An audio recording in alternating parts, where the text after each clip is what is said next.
and are worried drugs and violence is becoming a trend. Reporting live from Leighton Meadows apartment complex, Hugo Cardbell, KSL News Radio.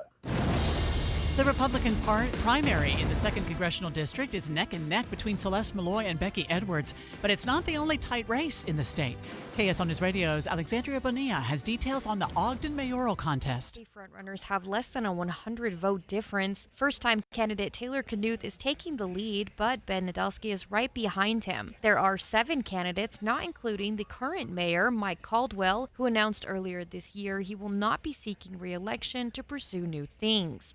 He has been mayor since 2011. The top 5 candidates are still within 235 votes of each other, and with about 25% of the ballots uncounted, it could be anyone's game. Alexandria Bonilla, KSL News Radio. Our top national story this hour from ABC News. A new coronavirus booster is on the way. It comes as new COVID hospitalization numbers are up nearly 16% in the last week. Still, hospitalizations are far below the peak of the pandemic. ABC's Ariel Reshef says the new booster is designed to protect against the latest variants and could be available in the next few weeks. Your money at this moment. Right now, the Dow is off 179, which is 0.5%. We're at 34,462. Coming up, clear skies and a high of 86 today. KSL weather is next. KSL News Time, 9:02.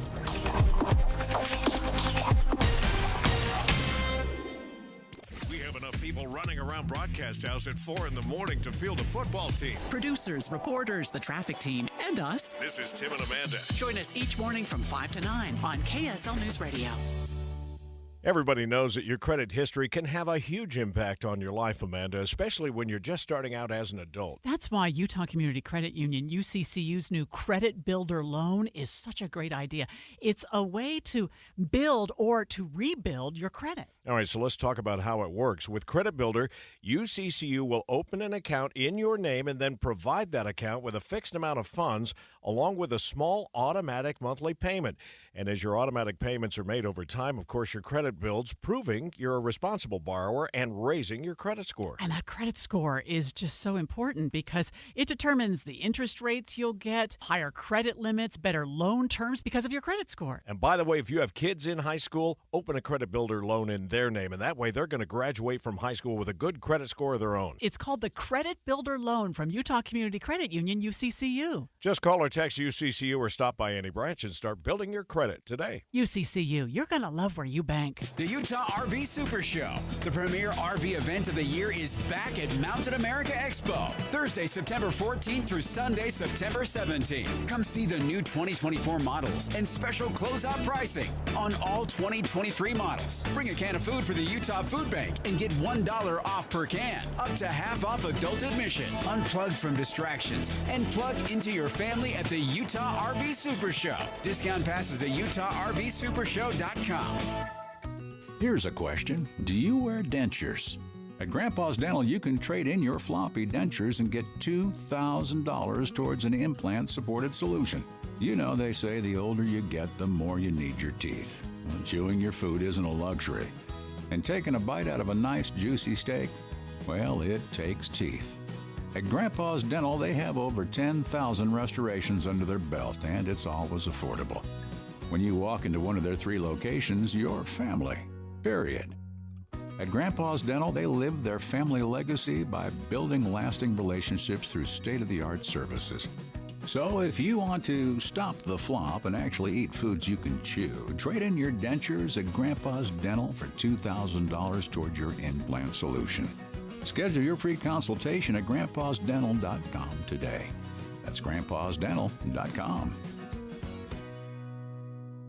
I can't believe how much it costs for gas now. I never pay full price. I just use the free Upside app, and I get cash back for every gallon of gas I buy. You actually get paid real cash when you buy gas with the Upside app? I earn back up to 25 cents a gallon every time I buy gas. I've made over $300 already. Download the free Upside app to earn real cash back every time you buy gas. Use promo code MORE18 for an extra 25 cents per gallon cash back in your first fill-up. That's code MORE18. Cashback's not available in gas in New Jersey and Wisconsin.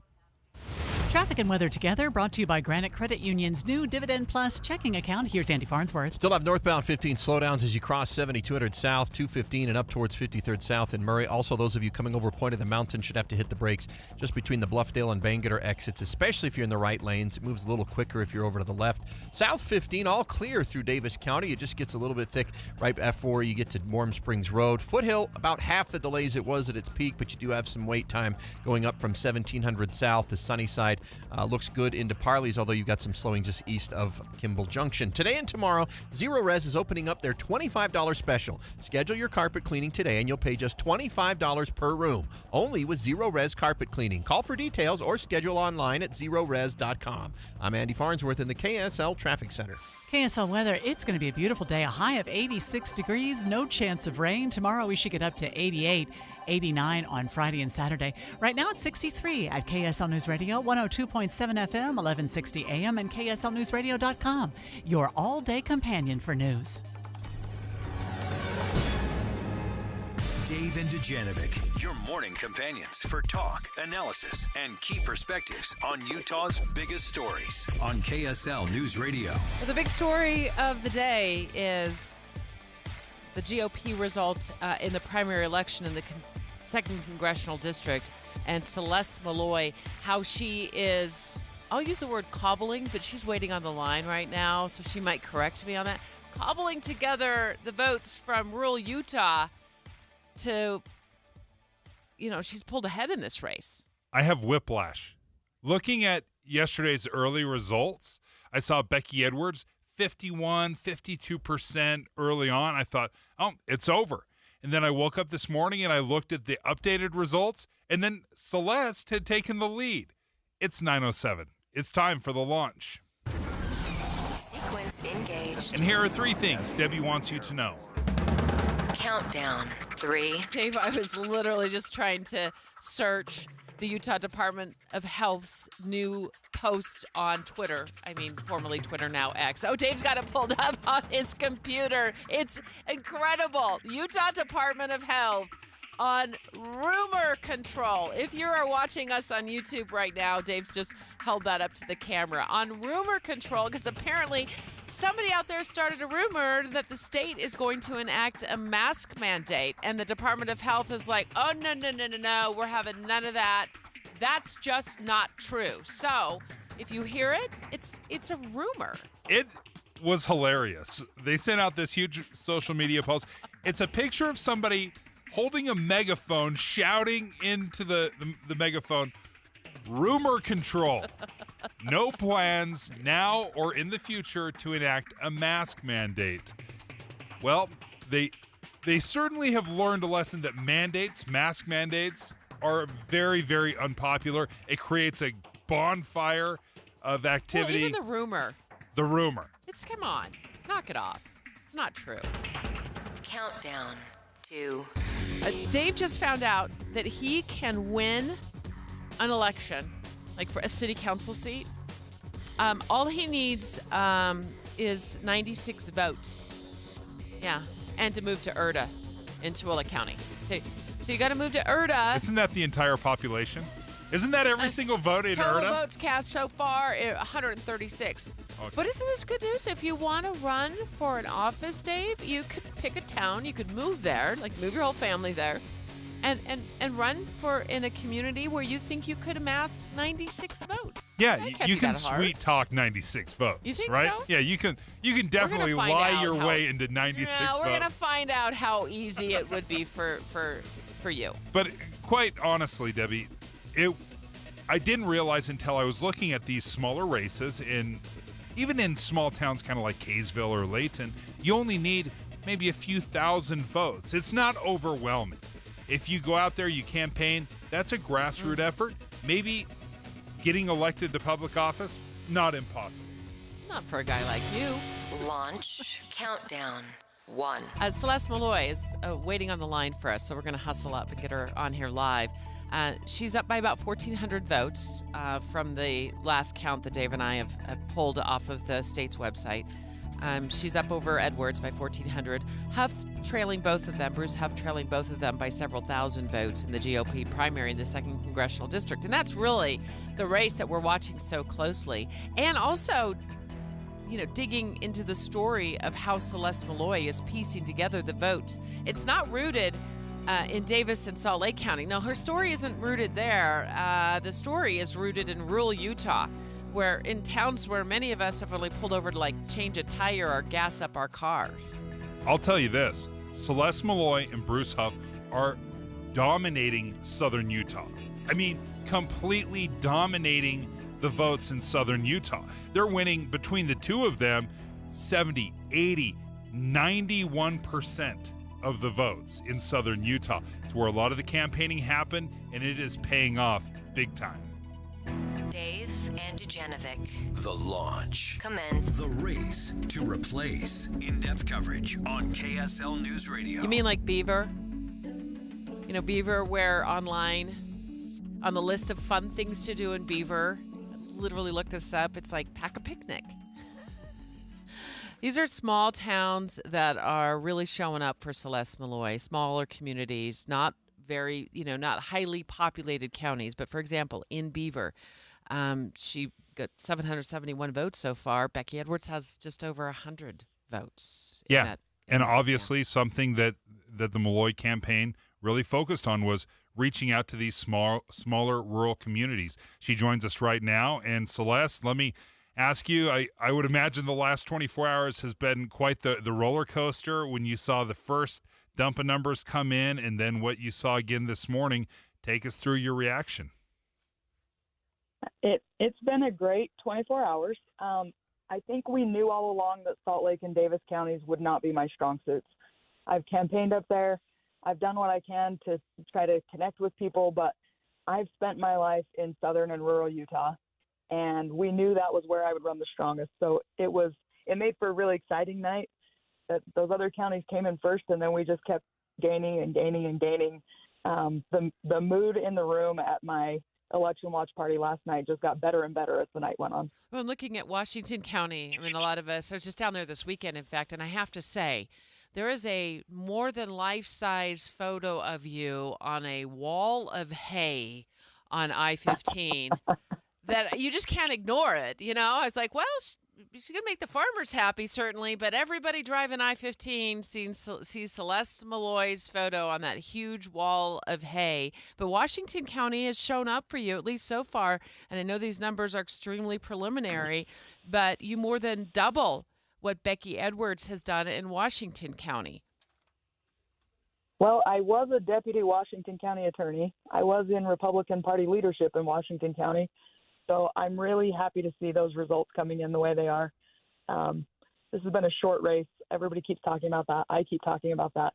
But it's a challenge as a candidate in such a short amount of time to get your message out there, make sure people recognize your face.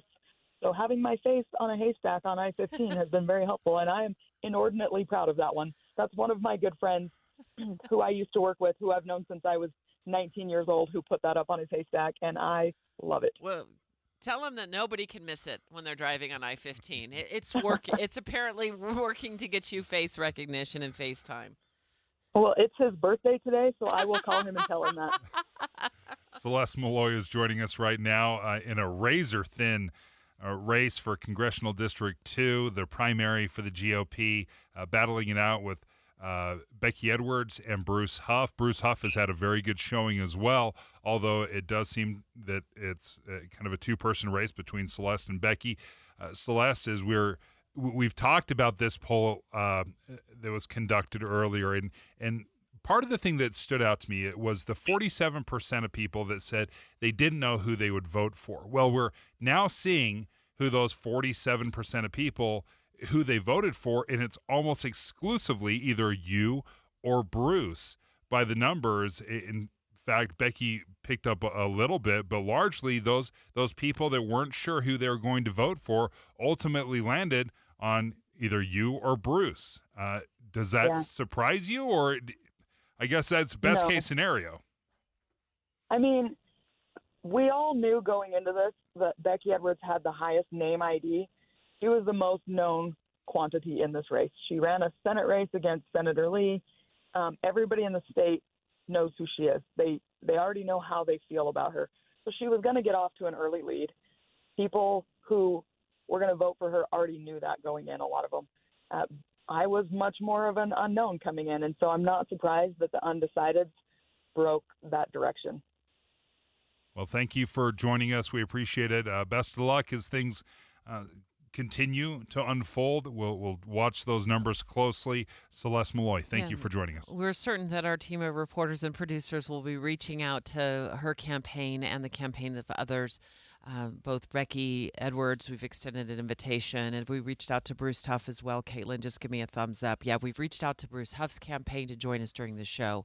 Our coverage continues here throughout the morning. Lanny Chapman, Salt Lake County Clerk, on the line next. She's next up. What do you want to know from Lanny, Dave? Well, there's a couple things. Number one, how many people actually show up to vote on Election Day?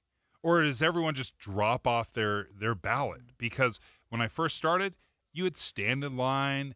It seems like that's not the way we do things anymore. And I want to know what is her best guesstimate as to how many people showed up at the post office yesterday to have their mail-in ballot rubber stamped at the last minute. So, yeah, I want to know how many ballots she thinks are still out there that need to be counted.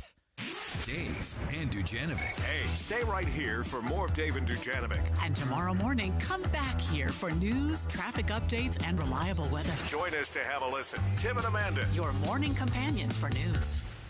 First came the vote. I'm not a big fan of the mail-in votes. I like the in-person ID votes. We had a candidate we wanted to vote for, and so we voted. And then the waiting. And more waiting. When the last ballots are finally counted, we'll have a new 2nd District representative. When the votes come in, we'll put them on. Listen to KSL all this week for updates. We have you covered. I think we had some pretty good choices, actually, so I won't complain. On KSL News Radio. It's me again, and of course, I'm at the annual Fall Extravaganza at J&J Garden Center in Layton. And what a great time to buy. Right now, all containerized trees, all shrubs, and all perennials are 20% off. You heard me right.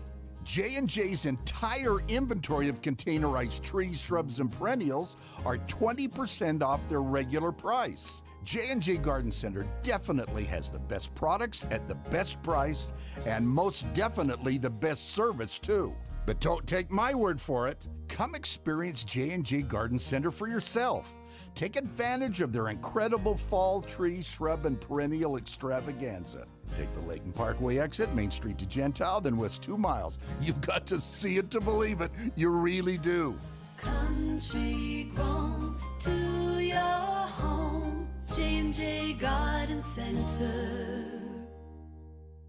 Her name is Becky Edwards, and she's the common-sense conservative we need in Congress. A proven fiscal conservative, Becky Edwards is unafraid to stand up to communist China or the big spenders in Washington to end the inflation that's hurting Utah families. Becky Edwards will defend our freedoms and support term limits like she did here in Utah. Becky Edwards, ready to make Washington work the Utah way. I'm Becky Edwards, and I approve this message. Paid for by Becky Edwards for Congress. You know, for the last couple of weeks, I just kind of keep chuckling when I think about my SOTA weight loss journey. SOTA's SOTA, state-of-the-art weight loss, because it is. And the reason I've been chuckling is because often when you hear about a program, you start thinking, you know, does it work? Does it work? I can honestly say no one's ever asked me if SOTA weight loss works. Why? Because the results don't lie. I've lost 37 pounds. People can see it. They see the energy. They see what I'm able to do. And they don't want to know, does it work? They want to know, how does it work? And it works because you have your own nutritionist. You have one-on-one consultations. You get to the root cause. It's a really all points of the compass approach to emotional eating, your habits, getting the right nutrition to your body at the right time. And it's all so simple. And it works. The results don't lie. So you don't have to ask, does SOTA work? It works. The results don't lie. I'll tell you how it works. It works because it's an extraordinary group and it's impacting people all around the country. As I always say, when it comes to your soda weight loss journey, no time to lose, only time to win. I've been doing this for over 20 months now. Start winning with Soda Weight Loss, SOTAweightloss.com. Meet Mary. Mary has a rewards checking account with You First Credit Union. By using her You First Rewards debit card, Mary collects points every month and can use them for things like gifts and cash back. With You First, Mary is happy because her everyday purchases always add up to extraordinary rewards. You can earn rewards too. Learn more about You First Rewards checking at youfirstcu.com. That's the letter U, FIRSTCU.com. Any Hour Services free furnace sale is going on right now. If you haven't scheduled your free estimate yet, what are you waiting for? Call Any Hour Services today or schedule online at anyhourservices.com. Made to Shine. Real stories from Shane Company customers. I was 20 years old, stationed in Hawaii, and 2 weeks before I was deployed, I met the love of my life. The second I returned, I bought a cheap ring at the Base Exchange and proposed. 15 years later, I went to Shane Company and got her a one-of-a-kind ring with a pear-shaped diamond. It's the ring she deserves. Shine forever with Shane Company's hand-selected diamonds, as unique as your love story. Shane Company, fine jewelry since 1929. With the 3 things you need to know this hour, I'm Amanda Dixon. First, it's still a tight race for the 2nd Congressional District with Celeste Malloy waking up to a slight lead. I'm KSL News Radio's Hugo Ricard-Bell. second, police shot a man at a Layton apartment complex after an hour-long standoff. He is now in the hospital in serious condition. Third, the leader of the Proud Boys will spend 22 years in prison over his ties to the January 6th Capitol riot. Right now it's 63 degrees in Salt Lake City. Back to David Dujanovic on KSL News Radio. The race to replace. In-depth coverage on KSL News Radio. We just hung up the phone with Celeste Malloy. She is in the lead right now by about 1,400 votes in the 2nd Congressional District. If you missed that conversation, we will go back to it in just a few minutes when Dave and I bring our own flavor of analysis to the 2nd Congressional results at this point. But these are still preliminary, Dave. And what stands out to you when you look at the chart that we printed out with all of these vote counts on it? Well, first of all, Bruce Huff and Celeste Malloy completely dominated Southern Utah. Completely dominated. But when you're looking specifically at Salt Lake County, which is obviously a chunk of Salt Lake County, is in District 2, Becky Edwards has dominated Salt Lake County, though not as much as the Southern Utah. I mean, Southern Utah is all about Celeste Malloy and Bruce Huff. Yeah. We don't know. There's a big question mark. How many ballots were rushed to the post office late yesterday where they put the rubber stamp or the postmark on it and made sure it was postmarked by the right time before the polls closed? We don't know how many people did that, waited to the last minute. But it is kind of clear to you as you parse through the data and did some math that the 47% of undecided from the Deseret News Hinckley Institute of Politics poll, which we talked about on the show a couple of weeks ago, the 47% of undecided, they decided. They made a decision. What did you find? Well, the numbers were staggering because I think I had a sense that a lot of the don't knows were kind of going between Celeste and Bruce, but the numbers that came out, it's almost entirely going to either Celeste Malloy or Bruce Huff. Very little bump for Becky Edwards. That poll that you were talking about had Becky Edwards at 31%. 31% of people were going to vote. Favored her. Well, she's at 36% right now, so you see only a 5 percentage point bump. Yeah. So 5%. Well, Celeste has a 29% bump. Bruce Huff had a 15% bump. So almost all of those don't knows went with either Celeste Malloy or Bruce Huff. So they had a couple of weeks to think about it.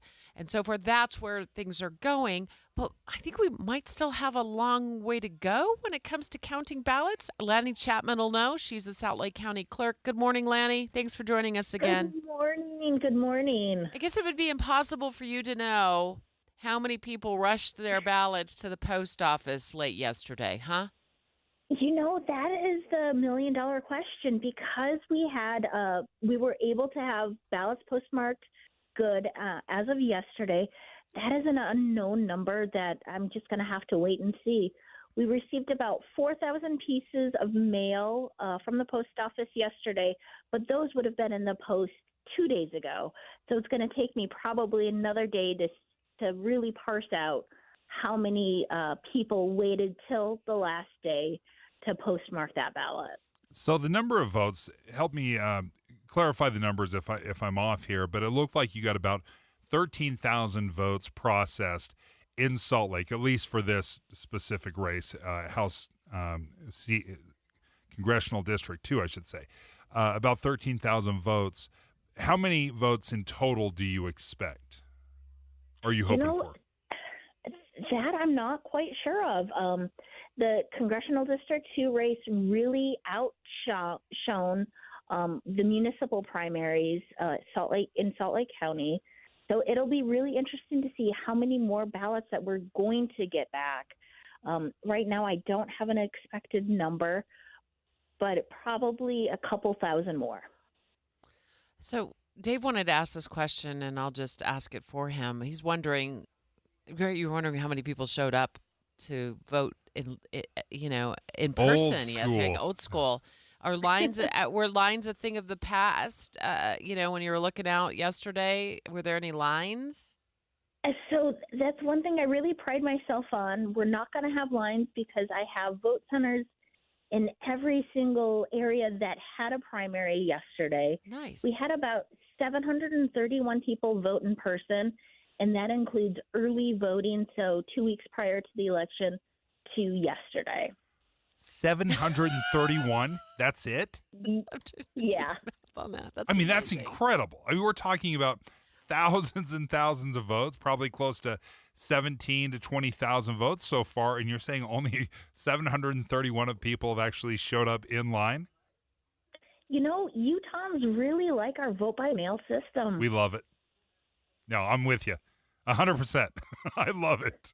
But that's still a shocking number. I guess maybe the question I would have is, because it has become so popular, do you see a future where it is exclusively mail-in or drop-off voting? That's a great question. No, because we have same-day registration, and some people really need those benefits that in-person voting provides. I don't see it going away, but I think I could definitely see us moving more towards some of the larger vote centers like they do in maybe like Washington, or even in Davis County, they use larger vote centers and fewer of them. So I just did the math, and as most people know by now, if you listen to the show regularly, I'm horrible at math, but my Deb math shows that that's about 5% of the voters. Is that about right? Who showed up in person to vote? Yeah. And that's going to be it because the polls closed yesterday. So how much is this costing us, Lanny? Any idea, to keep these voting centers running like this? So voting in person does have an expense to it. It's luckily we use a lot of facilities that are owned by either the county or the cities, so that saves taxpayers a lot of money. But you're right, there is a cost that's associated with it. Lanny Chapman, thank you for joining us. Let me ask you one more question. When is the next dump of ballots going to happen from your office? So we're going to wait till tomorrow so we can get in all of those good postmarked ballots, or as many as we can. Tomorrow? What time? I want to listen. Before 5. Before 5? Before 5. Well, why don't you do it at 9:05 tomorrow morning? If you guys want to come down and help us, then definitely. You don't want our help, Lanny, but thank you. We appreciate your help, and we, as usual, appreciate you joining the show and giving us an update. I hate waiting. Man, all right, I get it. You got a job to do. This is not just greedy Dave wanting all the numbers as quickly as possible, but it sounds like, and this is the most crucial chunk of votes that is going to likely determine what happens here, because Salt Lake County has favored Becky Edwards. She needs to win this county and continue to win it at about 60% to get enough votes to really make up the difference, because when it comes to the rest, Oh, it's That's a a nail biter. super nail biter. The way you put that, I'm like, okay, now I'm like, wow, I really want those votes to be dumped tomorrow at 9:05 a.m. when we start the show. But that doesn't seem it's going to happen. You know, Jeff gets all of the joy out of this. So you'll let it turn into Jeff Kaplan for sure tomorrow afternoon as those Salt Lake County votes are getting dumped into the system. Next, let's put our own flavor. Dave, on the election results so far in the 2nd Congressional District. Dave's flavor is vanilla, okay? Mine's spicy chocolate. Next. 9:30 at KSL News Radio. I'm Amanda Dixon. KSL's top story this hour. Our top national story from ABC News: more Americans are defaulting on their credit cards this year, setting a record $1 trillion in credit card debt. Insider senior personal finance reporter Jennifer Streak suggests working out an arrangement before you actually default. If you can get on the phone with the issuer ahead of time and say, I'm struggling financially, maybe my student loan payments have started, now you have an opportunity to engage the issuer and actually say, let's find a solution together. The BYU women's soccer team has done something they've never done before. They are now ranked #1 in the nation after starting the season undefeated with 6 straight wins. That includes a win over the previously top-ranked team of UCLA. The University of Utah football team is moving up in the polls. The Utes are now ranked 12th in the latest AP Top 25 poll as they prepare to play Baylor this weekend. We are gathering more details on an officer-involved shooting at a Layton apartment complex this morning. Layton Police Lieutenant Travis Lyman says they were at the complex investigating another call when they spotted the suspect on his balcony with a rifle. He was pointing that rifle all over the courtyard right there outside his apartment, at a bunch of other apartments, and our officers were engaging with him, trying to get him to put that down for upwards of an hour. At some point, an officer fired and hit the suspect. He was taken to a Salt Lake area hospital in serious condition. Your money at this moment, the Dow is down 213 now. That's 0.6%. We're at 34,427. Coming up, we've got warm temperatures and no umbrella needed. KSL weather is next. KSL News Time, 9:32.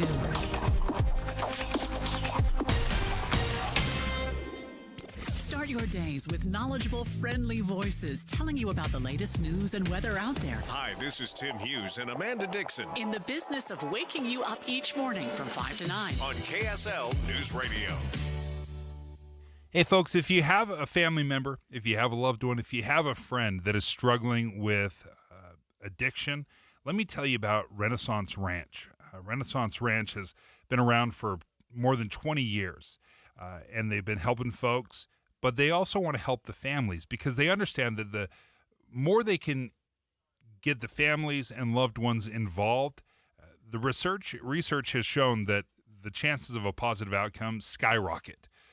And having actually done a little bit of this therapy with kids in my youth, my dad worked with kids with alcohol and drug problems as well.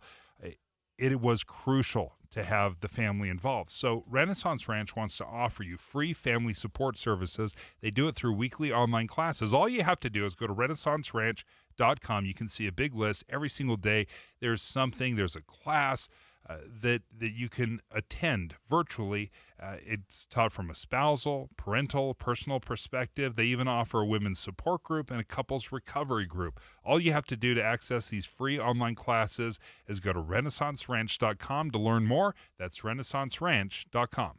Innovation Refunds does not provide tax or legal advice. We work with an independent network of tax professionals and will share information with them to evaluate and process your claims. Terms and conditions apply. Ty is a paid spokesman. I'm Ty Burrell, actor and small business owner. You can trust Innovation Refunds with your small business's ERC claim because of their SOC 2 Type 1 security compliance. Without this, how can you be sure a company can protect your information? It's not like here on the radio, where all you need to be secure is a censor button. My password to my bank account is Ty's cool password 1. Uh-oh. Luckily, Innovation Refunds is more reliable. Go to innovationrefunds.com or call 1-843-REFUNDS to get started. Whether you own a local business or a global one, you know that these days, generating growth is a challenge. By teaming with Bank of America, you'll not just stay ahead of the curve, you'll move it. With access to experts, award-winning insights, and business solutions so powerful, you'll make every move matter, locally and globally. Visit bankofamerica.com/banking for business to learn more. What would you like the power to do?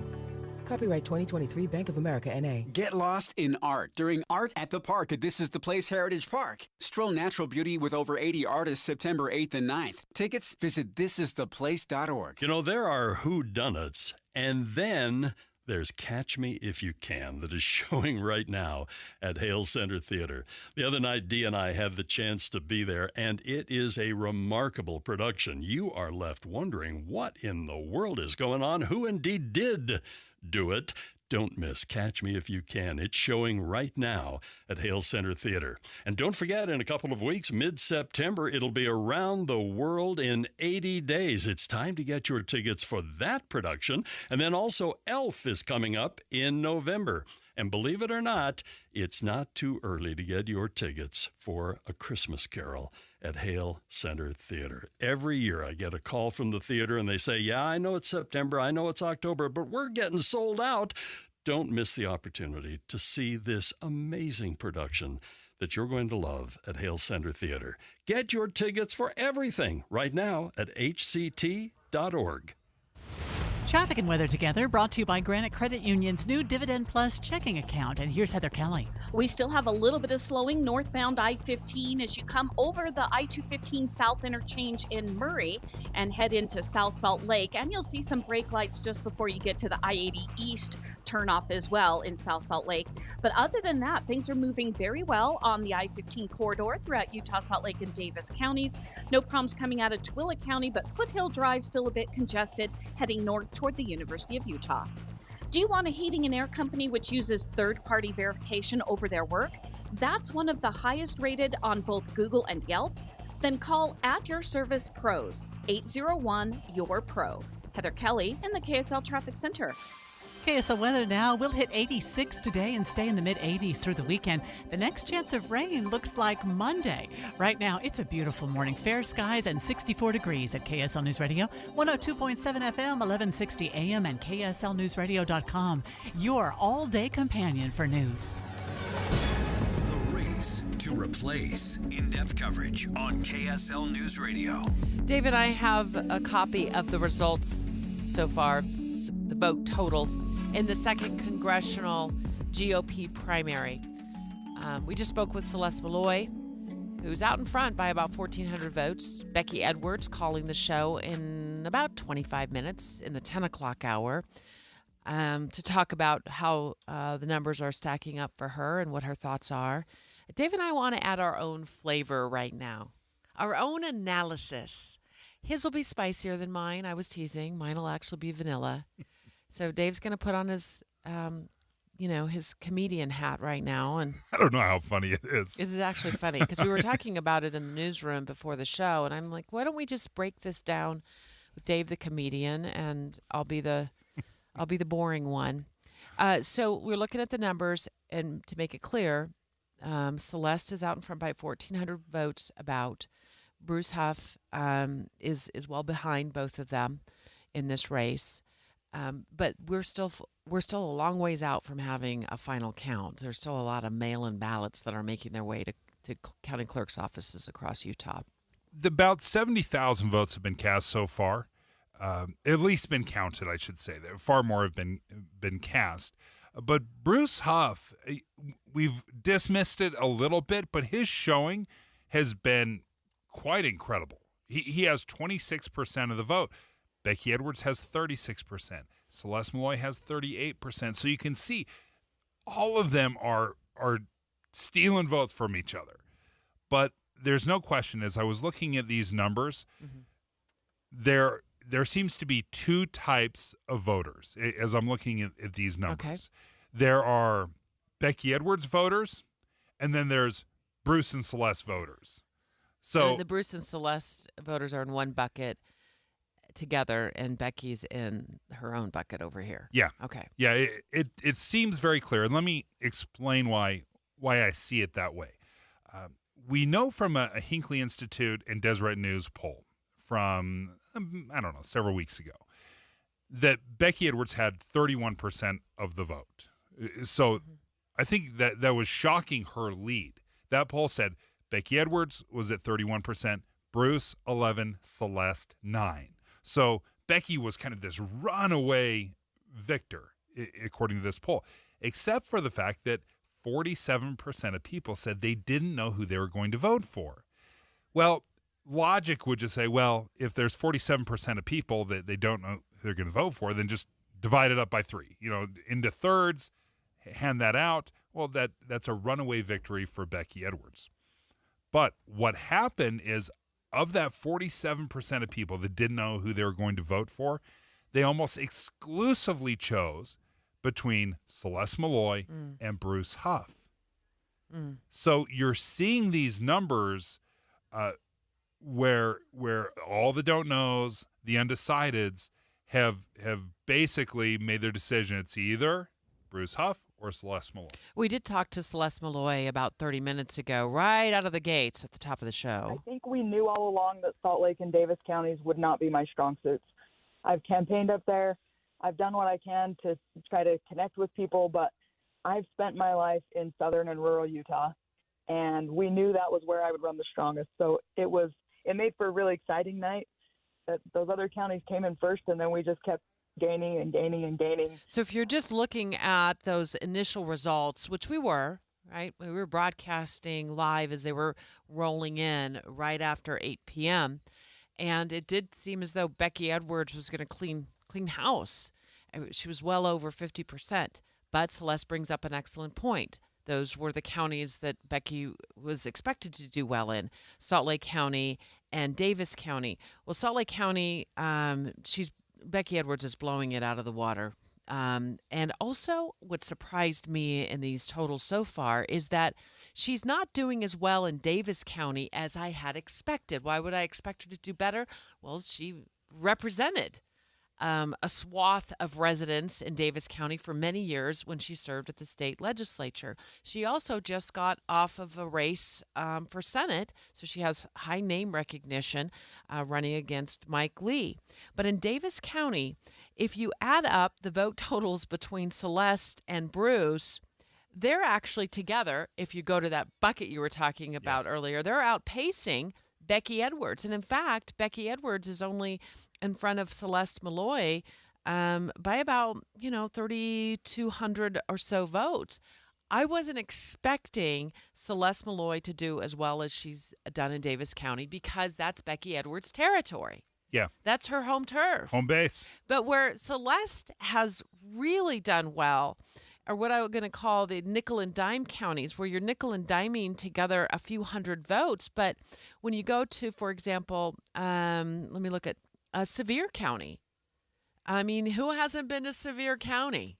Where the Big Rock Grill is for $5.99. You can get the Big Rock spuds and a couple of eggs over easy, right? I mean, this is the places that you stop and you gas up and you're like, hey, there's a cool looking grill over there, kids. Let's go and have some, Big Rock spuds.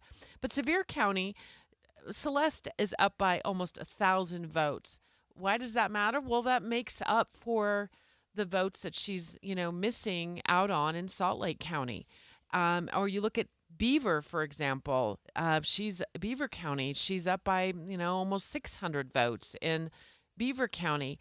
These are the areas that she's got to keep winning at, and I think she will because of where she's focused her campaign and that she lived down in southern Utah and worked down there, that are really going to potentially pull this out for Celeste. Again, we're a long way off from knowing the final results. Well, and to your point, as you were mentioning some of these smaller counties, more rural counties, Becky Edwards in Beaver, for example, is only polling 11% of the vote. 11%. Mm-hmm. So either Bruce Huff or Celeste Malloy are getting the majority of those votes. In Garfield County, Becky Edwards is only getting 17% of the vote, 20% in Iron. In Paiute County, only 9% of the vote. So even though Davis County and Salt Lake County are the two largest counties in CD2, if you can pick up all of these other smaller, more rural counties and win at a 70, 80% rate, then it makes up for losing these big counties, which I think is a very interesting strategy, because the The margin for error is so small. You have to completely dominate all of these smaller counties and still do well in Davis, in Salt Lake. You just can't get obliterated in those counties. And so far, it seems to be working. What's happening in Juab? You're looking at the numbers from Juab. How do they all have 26 votes? 26 and 26 votes. Is the computer stuck in Juab? They each have. Yeah, that's. And also, I thought a lot more people lived in Juab than that.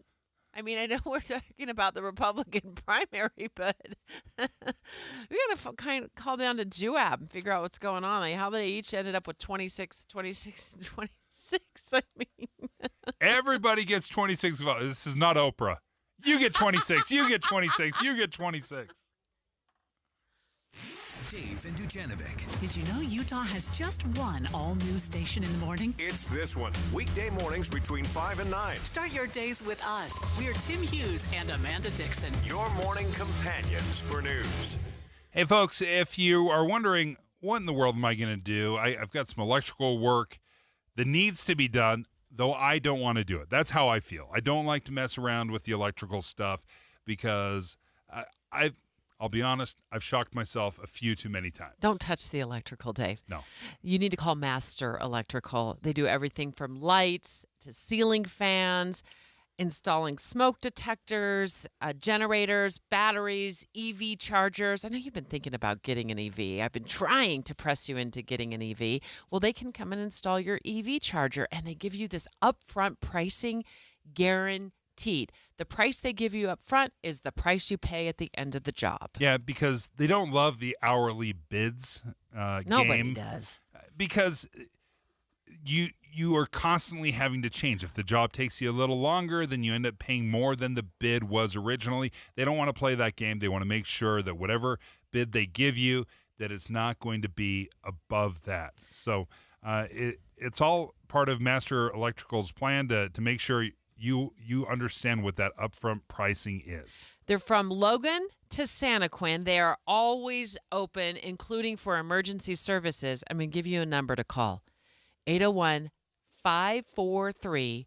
801-543-2222. Yeah, that's one of the easier numbers to remember. 543-2222. Or you can check them out online. That's what I like to do. MasterElectrical.com. Summer's coming to an end. Kids are going back to school, and it's time to get caught up on all those household chores you let fall by the wayside. Lucky for you, today and tomorrow, Zero Res is opening up their $25 special. Schedule your carpet cleaning today, and you'll pay just $25 per room. If you're excited for cooler weather and cozy nights indoors, imagine how much better it will be coming home to a clean and residue-free home. The Zero Res cleaning process has been proven to remove more dirt, dust, and allergens than the other guys. Plus, the no residue cleaning means your carpets will stay cleaner longer. That's value. Today and tomorrow only, schedule your Zero Res carpet cleaning and pay just $25 per room cleaned. 4-room minimum, but there are no maximums.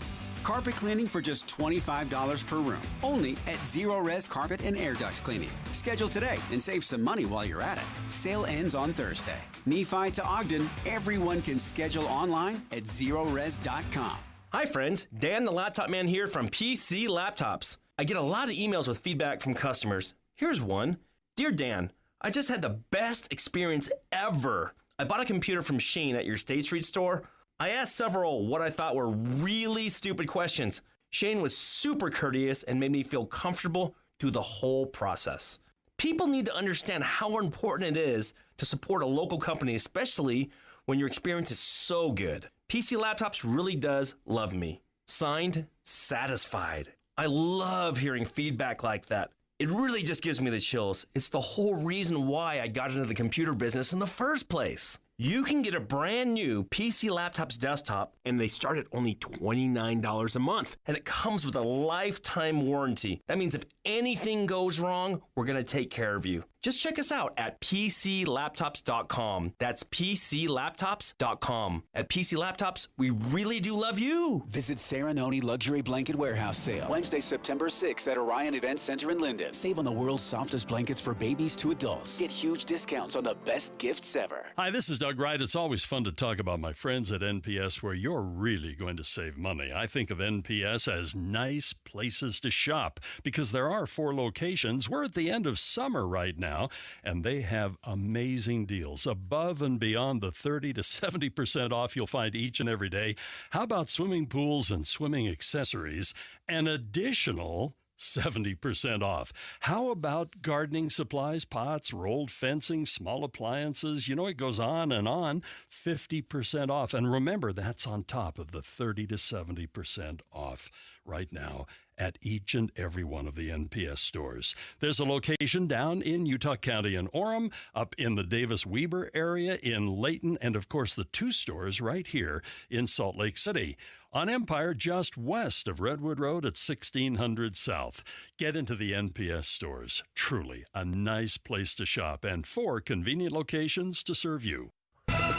With the 3 things you need to know this hour, I'm Amanda Dixon. First, It's still a tight race for the 2nd Congressional District with Celeste Malloy waking up to a slight lead. I'm KSL News Radio's Hugo Ricard-Bell. second, police shot a man at a Layton apartment complex after an hour-long standoff. He is now in the hospital in serious condition. Third, the leader of the Proud Boys will spend 22 years in prison over his ties to the January 6th Capitol riot. Right now it's 63 degrees in Salt Lake City. Back to David Dujanovic on KSL News Radio. The race to replace. In-depth coverage on KSL News Radio. We're looking at some of these vote totals in some of the local races. We're going to talk about it right now because what stood out to Dave is, he might not be able to throw his hat in the ring for, like Congress or something like that. At least not right now. But if he could get his face on the side of a massive wall of hay on I-15, like Celeste Malloy. In such a short amount of time to get your message out there, make sure people recognize your face. So having my face on a haystack on I-15 has been very helpful, and I am inordinately proud of that one. I mean, okay, maybe then, but you could certainly have a shot at a city council race, don't you think? I think I was surprised at how few votes you need to win a city council race. And part of that is, I think, a little more consumable. It's difficult to think, how am I going to get tens of thousands of votes to win a congressional seat, right? That can be overwhelming. But if you want to run for city council or mayor, all of a sudden those numbers are much more manageable. So let's just look at Erda, the city council race there. Scott Drew-Bay looks like he's out waiting for it. Now, I don't know if all the votes have been counted there because, again, we have mail-in in most counties, and a lot of people are leaning toward mailing in ballots. So this could be, this is still preliminary. But Scott got 95 votes, way out in front of Calum Sessions, who got 26 votes, and Paul Coons, who got 15 votes. So, Dave, you could do this with 96 votes in a town like talk Erda. 96 votes. You just have to move to Erda, and I'd be an outsider. File. Did you have any races in your neck of the woods up in Davis County that? No, not this go around. I guess Layton has some city council spots that are open, and Layton is a larger city. It's about double the size of Kaysville, where I live, but you can get elected with about 4,000 votes in Layton. Derek, good morning. Good morning. And in my city, Cottonwood Heights, the difference between winning and losing was about 40 votes. So it's close. So it's close. Yeah, there were 3 people in a runoff for one of the city council districts, and one of my neighbors threw her hat in the ring for the first time, Suzanne Highland. It looks like she'll be making it through the primary with about 40 votes to spare. So yeah, every vote matters for a lot of these local races. Yeah, nothing is more clear than every vote counts when you're looking at some of these these smaller communities. Derek Brown, former chair of the Utah GOP, he's also host of KSL at Night, did a fabulous job last night with Leah Murray. I was listening to both of you and Lindsay Aerts and the team of her. You guys did a great job with your coverage. So well, thanks, we were. Oh, go ahead.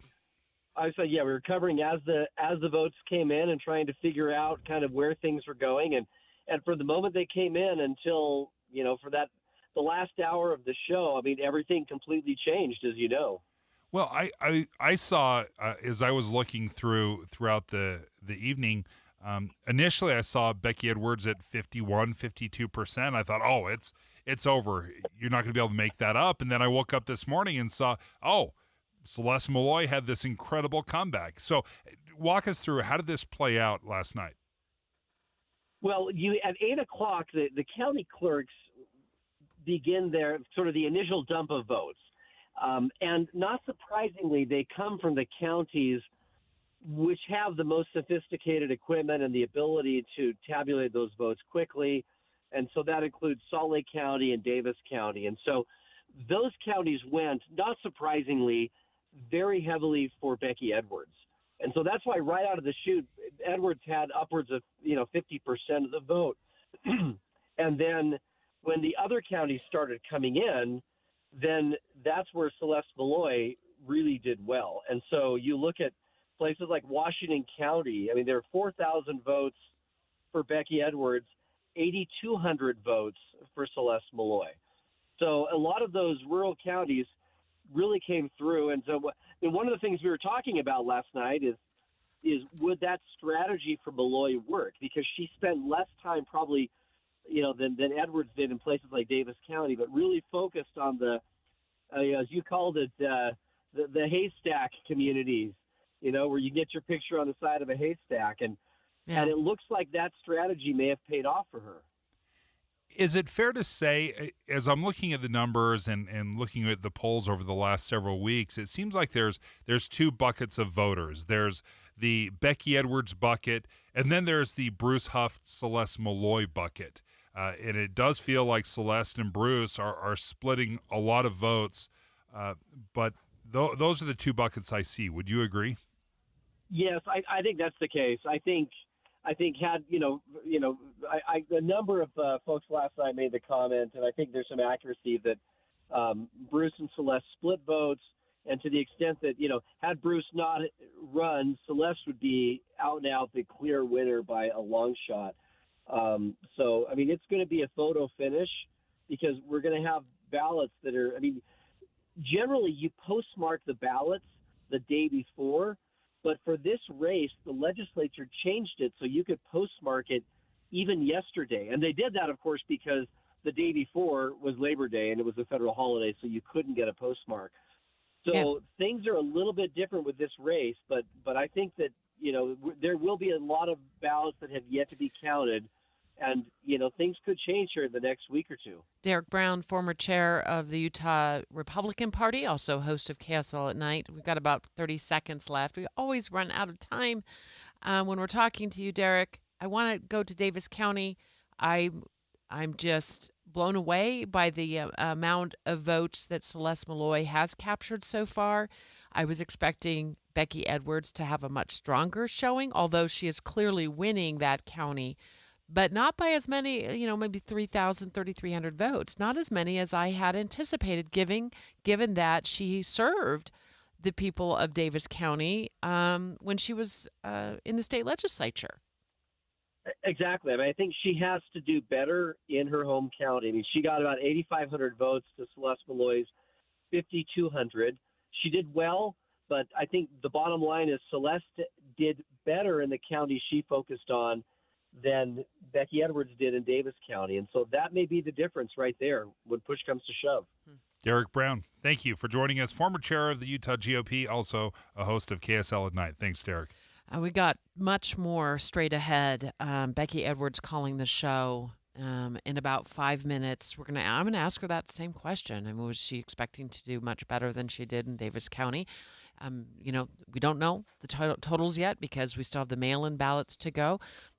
I was just expecting it to be more of a blowout in her favor. up in the Davis County area.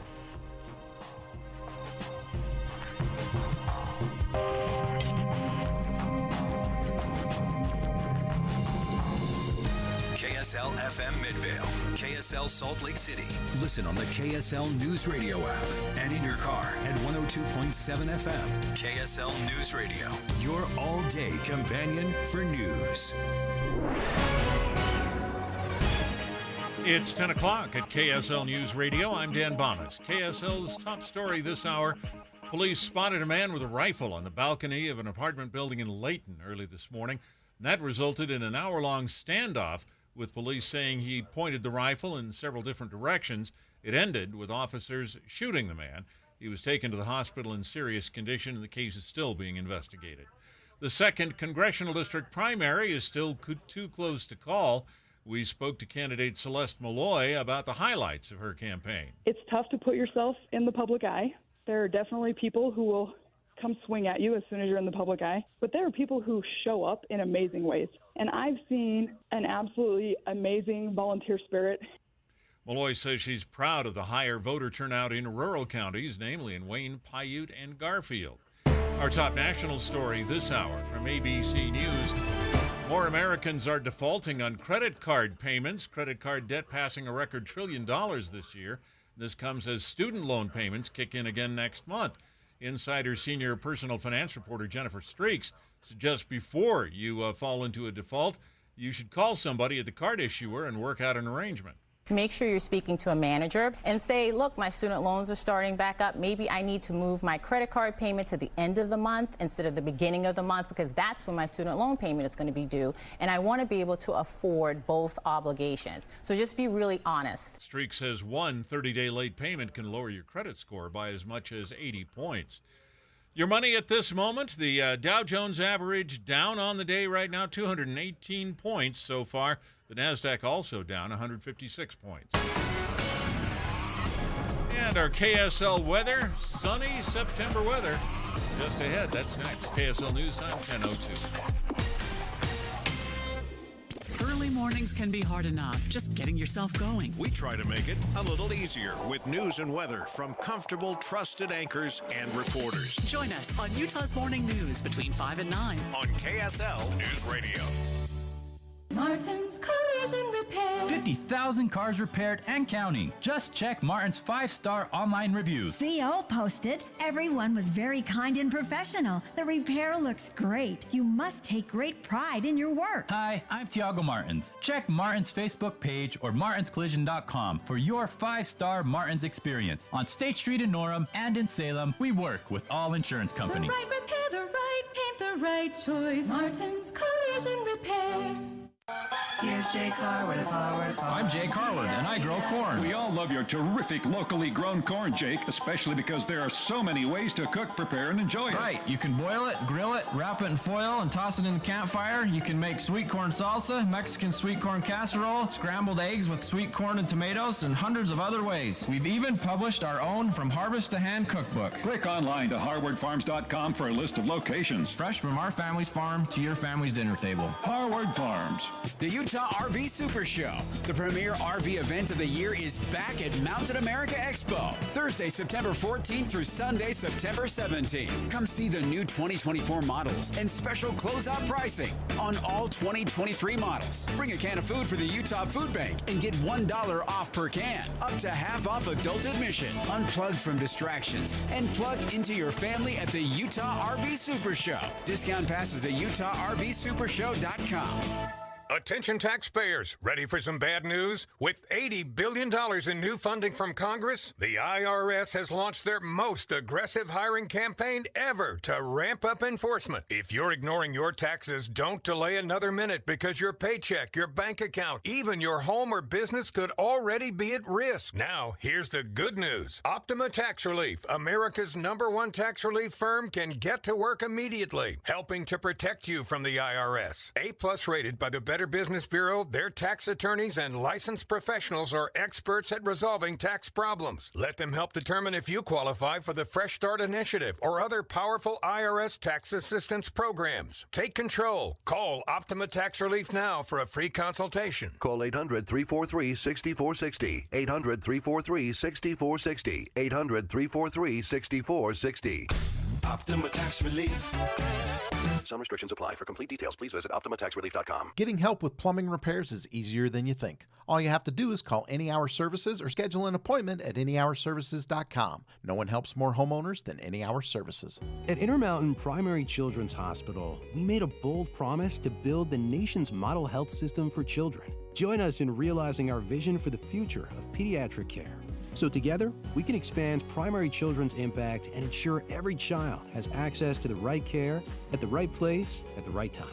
For a century, Primary Children's has kept the child first and always. Help us continue to do so for the next 100 years. To get involved, visit primarypromise.org. Traffic and weather together, brought to you by Granite Credit Union's new Dividend Plus checking account. Here's Heather Kelly. Well, things are moving along pretty well all across the Wasatch Front. No accidents reported right now on city streets or major freeways. You may have some slowdowns due to construction, especially on the I-215 East Belt heading north through 4500 and 3900 south. But other than that, things look pretty good. Today and tomorrow, Zero Res is opening up their $25 special. Schedule your carpet cleaning today, and you'll pay just $25 per room, only with Zero Res Carpet Cleaning. Call for details or schedule online at zerores.com. Heather Kelly in the KSL Traffic Center. KSL weather, warm and dry through the rest of the week. Today's high 86, 89 Friday and Saturday.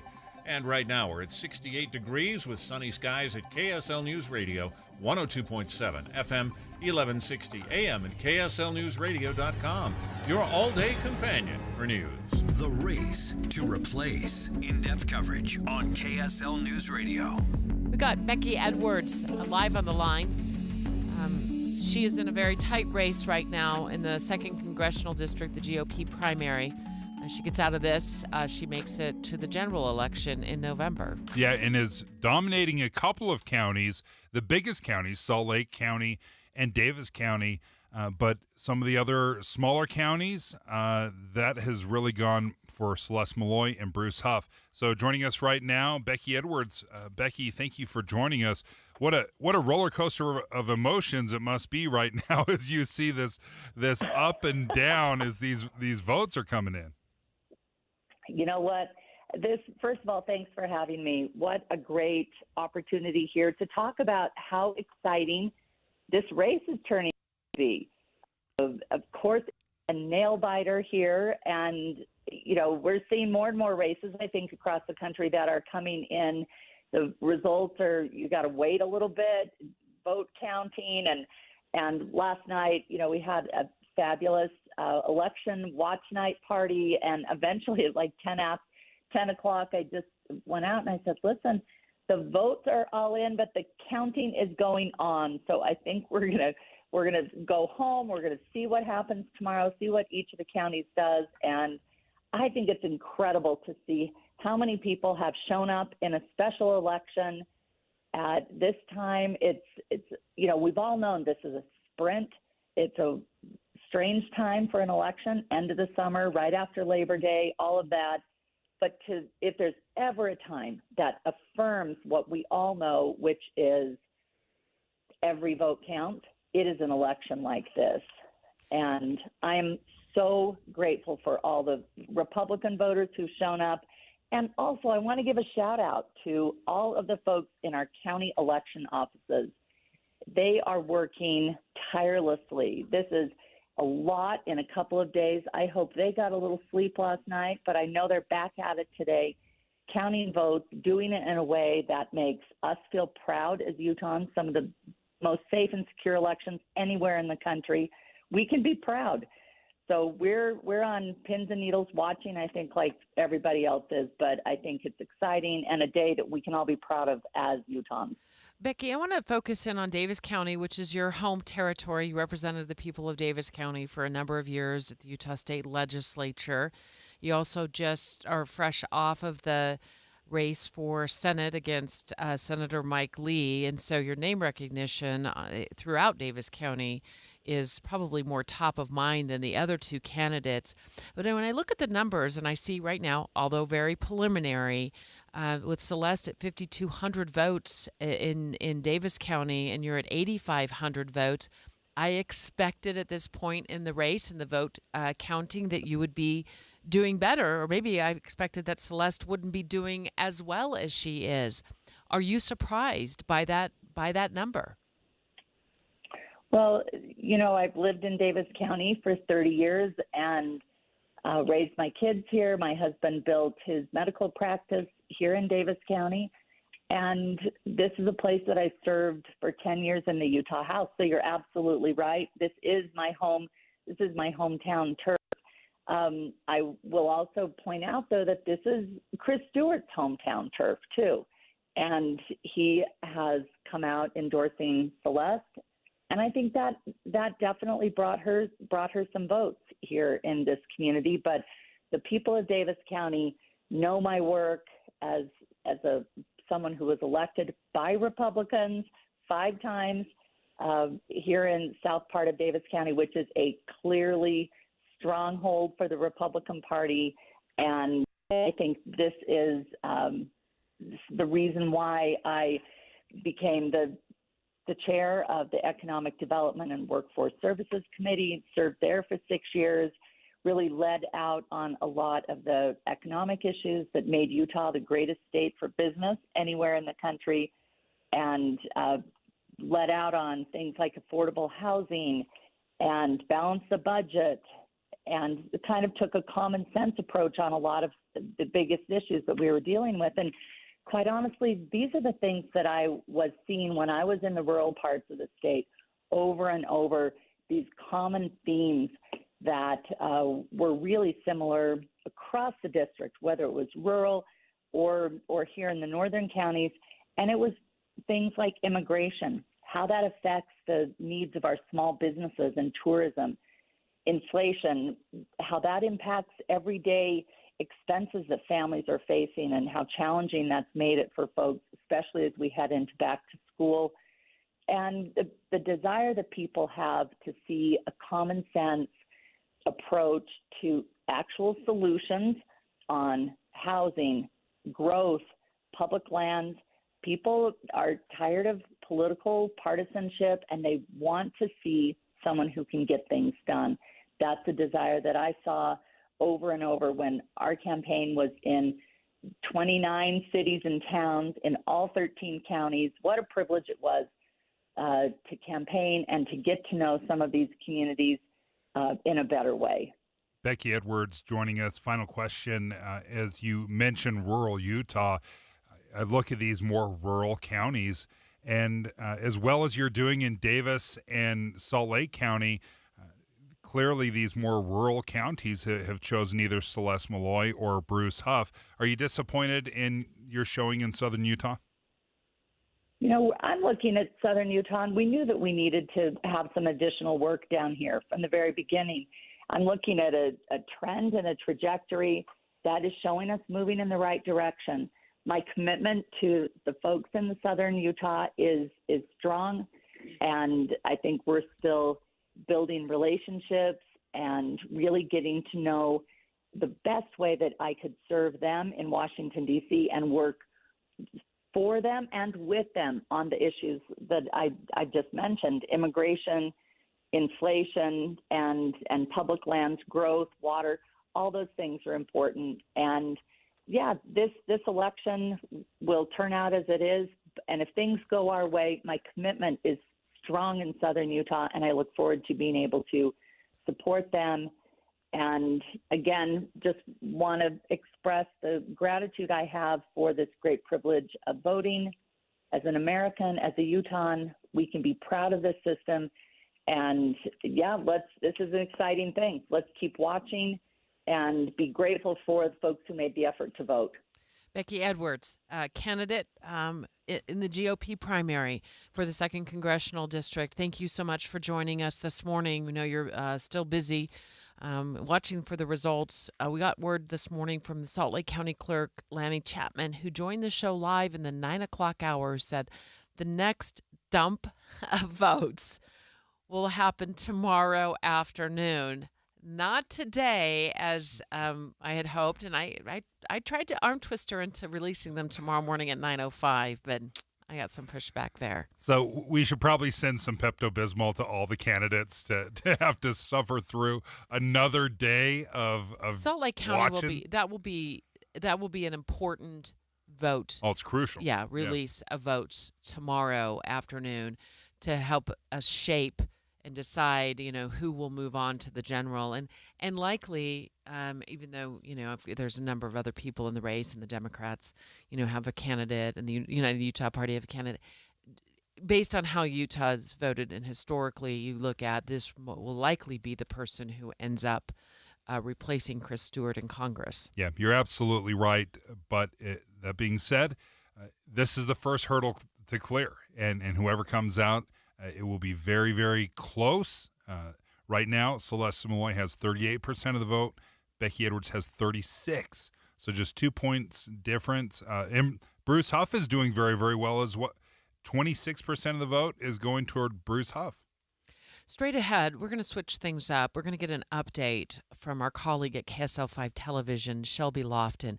She's been tracking the story of a popular YouTuber and mommy vlogger by the name of Ruby Frankie, who was arrested. We got word late last week that she was arrested on allegations of child abuse. So Shelby joining the show to give us an update on that case. Dave and Dujanovic. Hi, it's Tim Hughes and Amanda Dixon. Why should you start your day with us? We have decades of news experience between us. And we take your trust seriously. Come here for news tomorrow, 5 to 9. On KSL. Well, that was BYU did not move the ball. underwhelming. The Cougs will punt it away. This week, the Cougars try to pick up the pace against Southern Utah. Listen for our extended pregame coverage Saturday starting at 9 and kickoff at 1 on Utah's legacy home for the Cougars, KSL News Radio. Hey guys, are you over 30? Let's talk about testosterone and performance. Your testosterone can decline at an average of 1 to 2% a year after you turn 30. And Revive Men's Health have been experts at treating men with low testosterone and ED since 2011. We're the clinic guys come to when their current treatment isn't working. They have a complicated medical condition, or they're just not happy with their performance.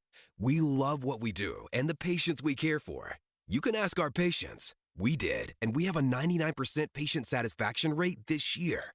Our patients even tell us we're more affordable than their insurance deductibles and copays. Let's get to the bottom of your issues and fix them. That's what we do, and we do it really well. Book your T-check and exam today. Call 801-263-7777. That's 801-263-7777. Or send us a private message at revivemenshealth.com. Every business seeks an advantage, whether it's having the best location, hiring top talent, or spotting trends before they happen. And now, the United States Postal Service can give your business a new advantage. Introducing USPS Ground Advantage. Reliable and affordable 2 to 5 day package shipping. It's the advantage you need at the price you want. Get the Ground Advantage at USPS.com/advantage. The United States Postal Service, delivering for America. Freshness made easy with Febreze Small Spaces. Want continuous freshness that fights odors with no batteries and no outlets? Try Febreze Small Spaces. Ah, but what's a small space? To answer that, we brought in our lawyer. Small spaces include, but are not limited to, bathrooms, closets, laundry room, kid room, pet corners, man cave, she sheds, most nooks, and all crannies. There you go. Febreze Small Spaces is the world's most convenient. Febreze Small Spaces is super convenient and never stops freshening for 45 days. Breathe happy, Febreze, la la la la la. The Utah Division of Emergency Management says, make a plan, get a kit, be informed, get involved. Visit BeReadyUtah.gov for information on how to prepare your family for any emergency. There are 1,000 ways to say it. Nope. Knock it off. Shut it down. Dream on. No dice. Give it a rest. Not a chance. Or just. All text. You focus on the road. As a passenger, you have the power to prevent an accident. There are 1,000 ways to stop a distracted driver. Choose one. A message from CTIA. Join KSL News Radio's Amanda Dixon. She'll be at the grand opening at the new Bedrock Courts location. That's going to be in Murray on Wednesday, September 6th from 1 to 4. That's today, if you're wondering. 1 to 4. BedrockCourts.com. With the three things you need to know this hour, I'm Dan Bomas. First, Clayton police wound up shooting a man who was brandishing a rifle on an apartment balcony. Second, the 2nd District Republican congressional primary still too close to call, with a lot of ballots yet to be counted. Third, with student loan payments starting back up, consumer finance experts say borrowers need to be careful about not missing payments. Right now, 68 degrees and sunny in Salt Lake City. And back to Dave and Dujanovic on KSL News Radio. Dave and Dujanovic. If you've been on social media at all, been following KSL5 TV as well, you know you have heard about the arrest of who was once a very popular YouTube mom. Her name is Ruby Franke. She was arrested late last week on serious allegations involving child abuse, along with another woman, and our colleague Shelby Lofton from KSL5 TV is going to be, she's joining us to walk us through the latest on this case. Yeah, and these are the crucial steps of due process, right? There's got to be the investigation, find out what exactly has happened, but initially, just on its face, this seems to be pretty horrifying. Shelby, walk us back to last week when you learned of the arrest of Ruby Franke and also a woman by the name of Jody Hildebrand. Sure. So for those who are familiar with the Franke family, 8 Passengers was their YouTube channel name. They were based out of Utah County. They were a Springville family, 6 children. There was a lot of hundreds of videos posted on their account, and they had hundreds of thousands of subscribers. And they came under fire on YouTube for having more strict parenting philosophy. But I don't think anyone expected what we found out last week, which was, according to police, 2 of Franke's children were down in Jody Hildebrand's home in the Ivins area. So that's down in southern Utah outside of St. George. One of the children allegedly escaped out of a window and went to a neighbor's house, asked for food and water. That neighbor took one look at this child, a 12-year-old, and called 911, knew they were in bad shape. Police said they were severely malnourished, that they had duct tape on their wrists and ankles, and then they were taken to the hospital where doctors said that they had lacerations, likely from being tied up with rope. So this is far more sinister than I think anyone ever expected. So I want to ask you in a moment who Jody Hildebrand is. Ruby Franke, I'd never heard of her until the arrest. So I didn't know of her YouTube channel as many probably Utahns did, or clearly she had a number of followers at some point. But is Ruby Franke still behind bars today, awaiting a hearing? What do you know about that? We know that Ruby is down in the Purgatory Correctional Center and that she will be having her first court hearing this Friday, and we will be covering that, and we'll have an update on that. You had mentioned is known for strict parenting. Do you have any examples of what that would look like? Sure. There was one video that went quite viral, and I remember watching it in real time. Ruby's then 6-year-old daughter didn't make her own lunch that morning for school. And the teacher called Ruby, who was a stay-at-home mom and mommy vlogger, and said, I need you to bring some food. And she said, no, that's a natural consequence. My daughter knows to make her own lunch, and will have to go hungry. We have that audio clip from your story that is posted on KSLTV.com. Let's listen to that. I know that her teacher is uncomfortable with her being hungry and not having a lunch, and it would ease her discomfort if I came to the school with a lunch. But I responded and just said, Eve is responsible for making her lunches in the morning, and she actually told me she did pack a lunch. So the natural outcome is she's just going to need to be hungry. Do we know whatever came of clips like that? Do you know if there were any reports from people who were watching this if they were watching it on social media or YouTube? Were they actually showing concern as viewers, calling police? Did the neighbors call police? I mean, what can you tell us about all of that? I can tell you that viewers were very concerned, and this was a very controversial YouTube channel. And then it went away silently sometime last year. No specific reason why. As far as neighbors, we, myself and KSL investigator Daniela Rivera, have been digging into this, filing grandma requests, police records, and we hope to bring you an update later today as far as neighbors making reports. I can tell you via NBC News that they spoke to some neighbors under the condition of anonymity who said that they did call police and the Department of Child and Family Services multiple times and reported things that they found concerning out of the Frankie home.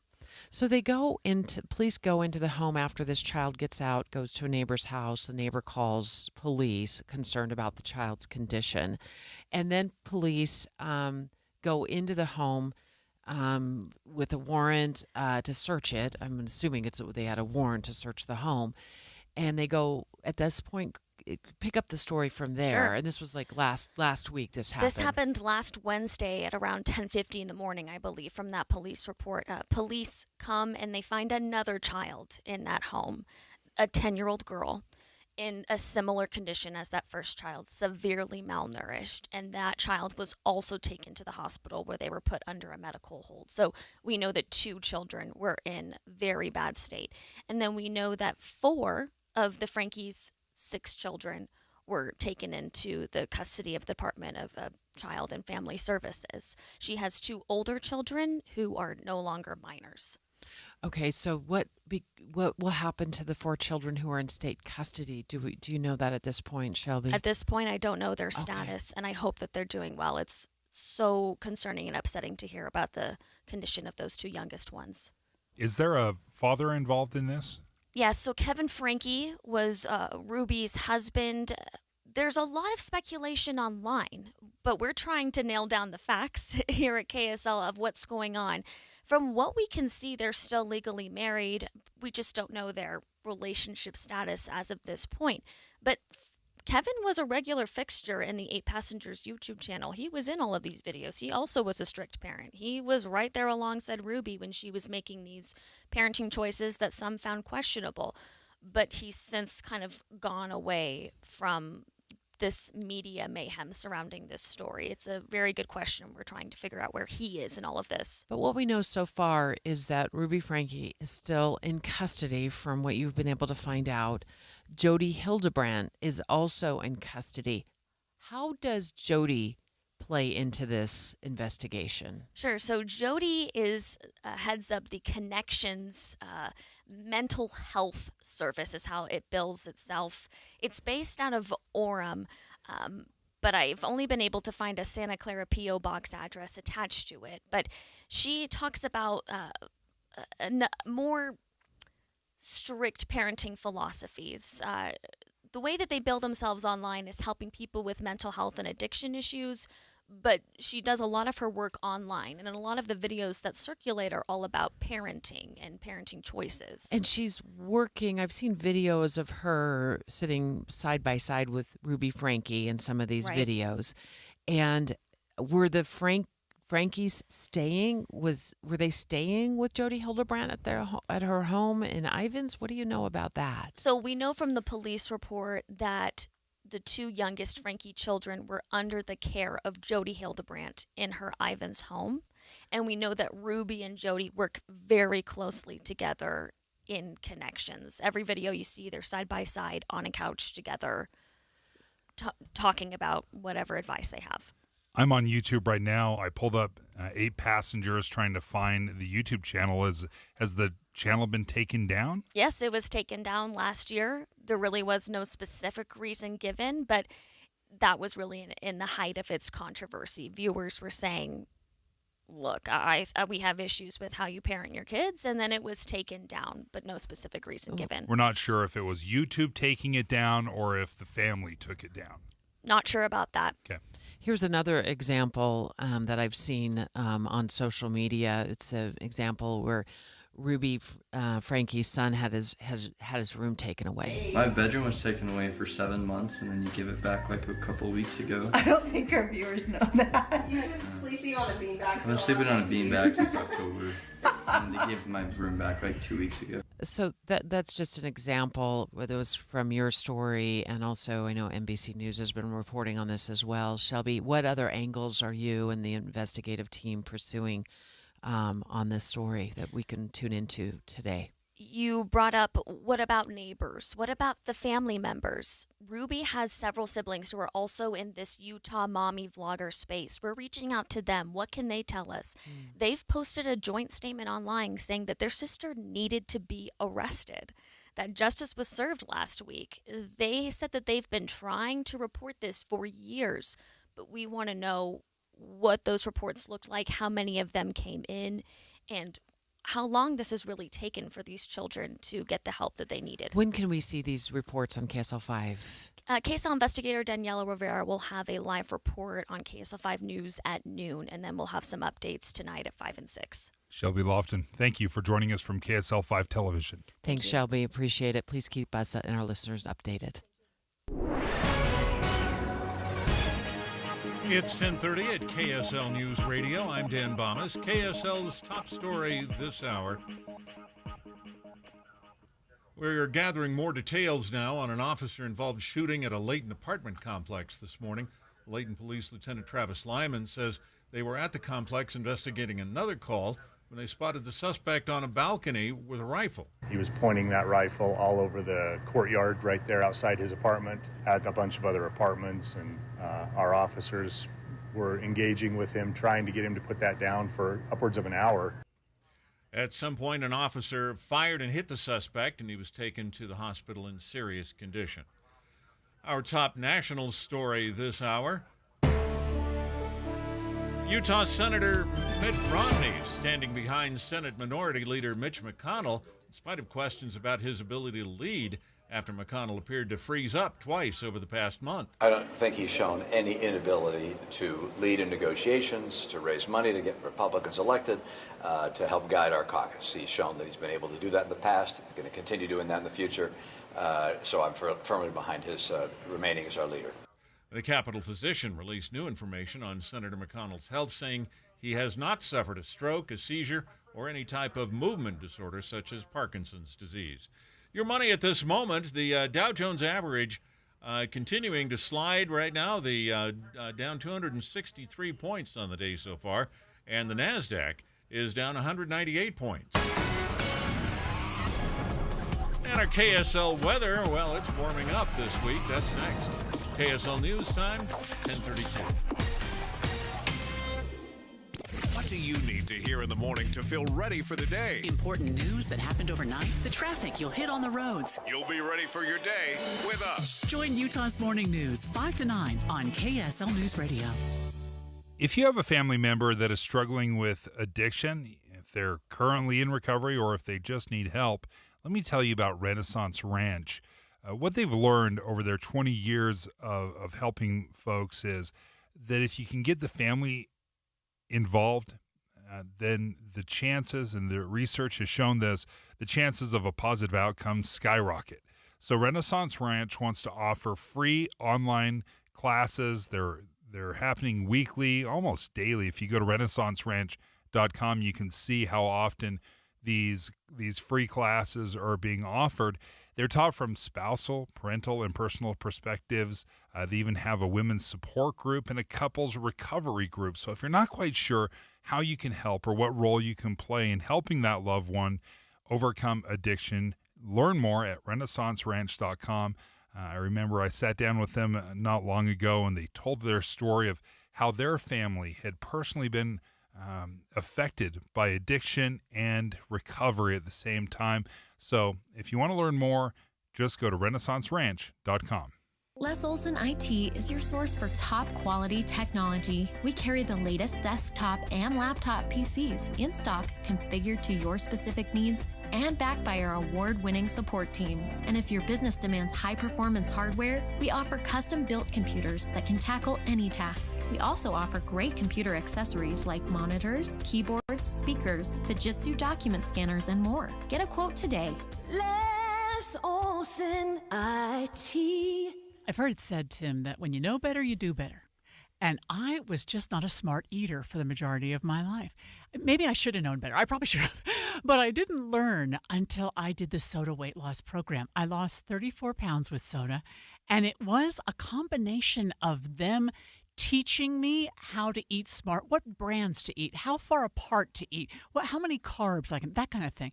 And also the accountability aspect that I would check in with them every week in the beginning, and then every 2 weeks, and now once a month to make sure I stay on top of my weight loss. I think everybody knows that sugar's not the greatest for you in large quantities, but we're learning now that a lot of the sweeteners to replace the sugar can also be a problem when you're trying to lose weight. So the education process, you're right, that soda puts you through and really teaches you how to look at food differently is amazing for everybody. And my daughter lost 42 pounds. They can help you too. Just go to sodaweightloss.com. It's spelled S-O-T-A.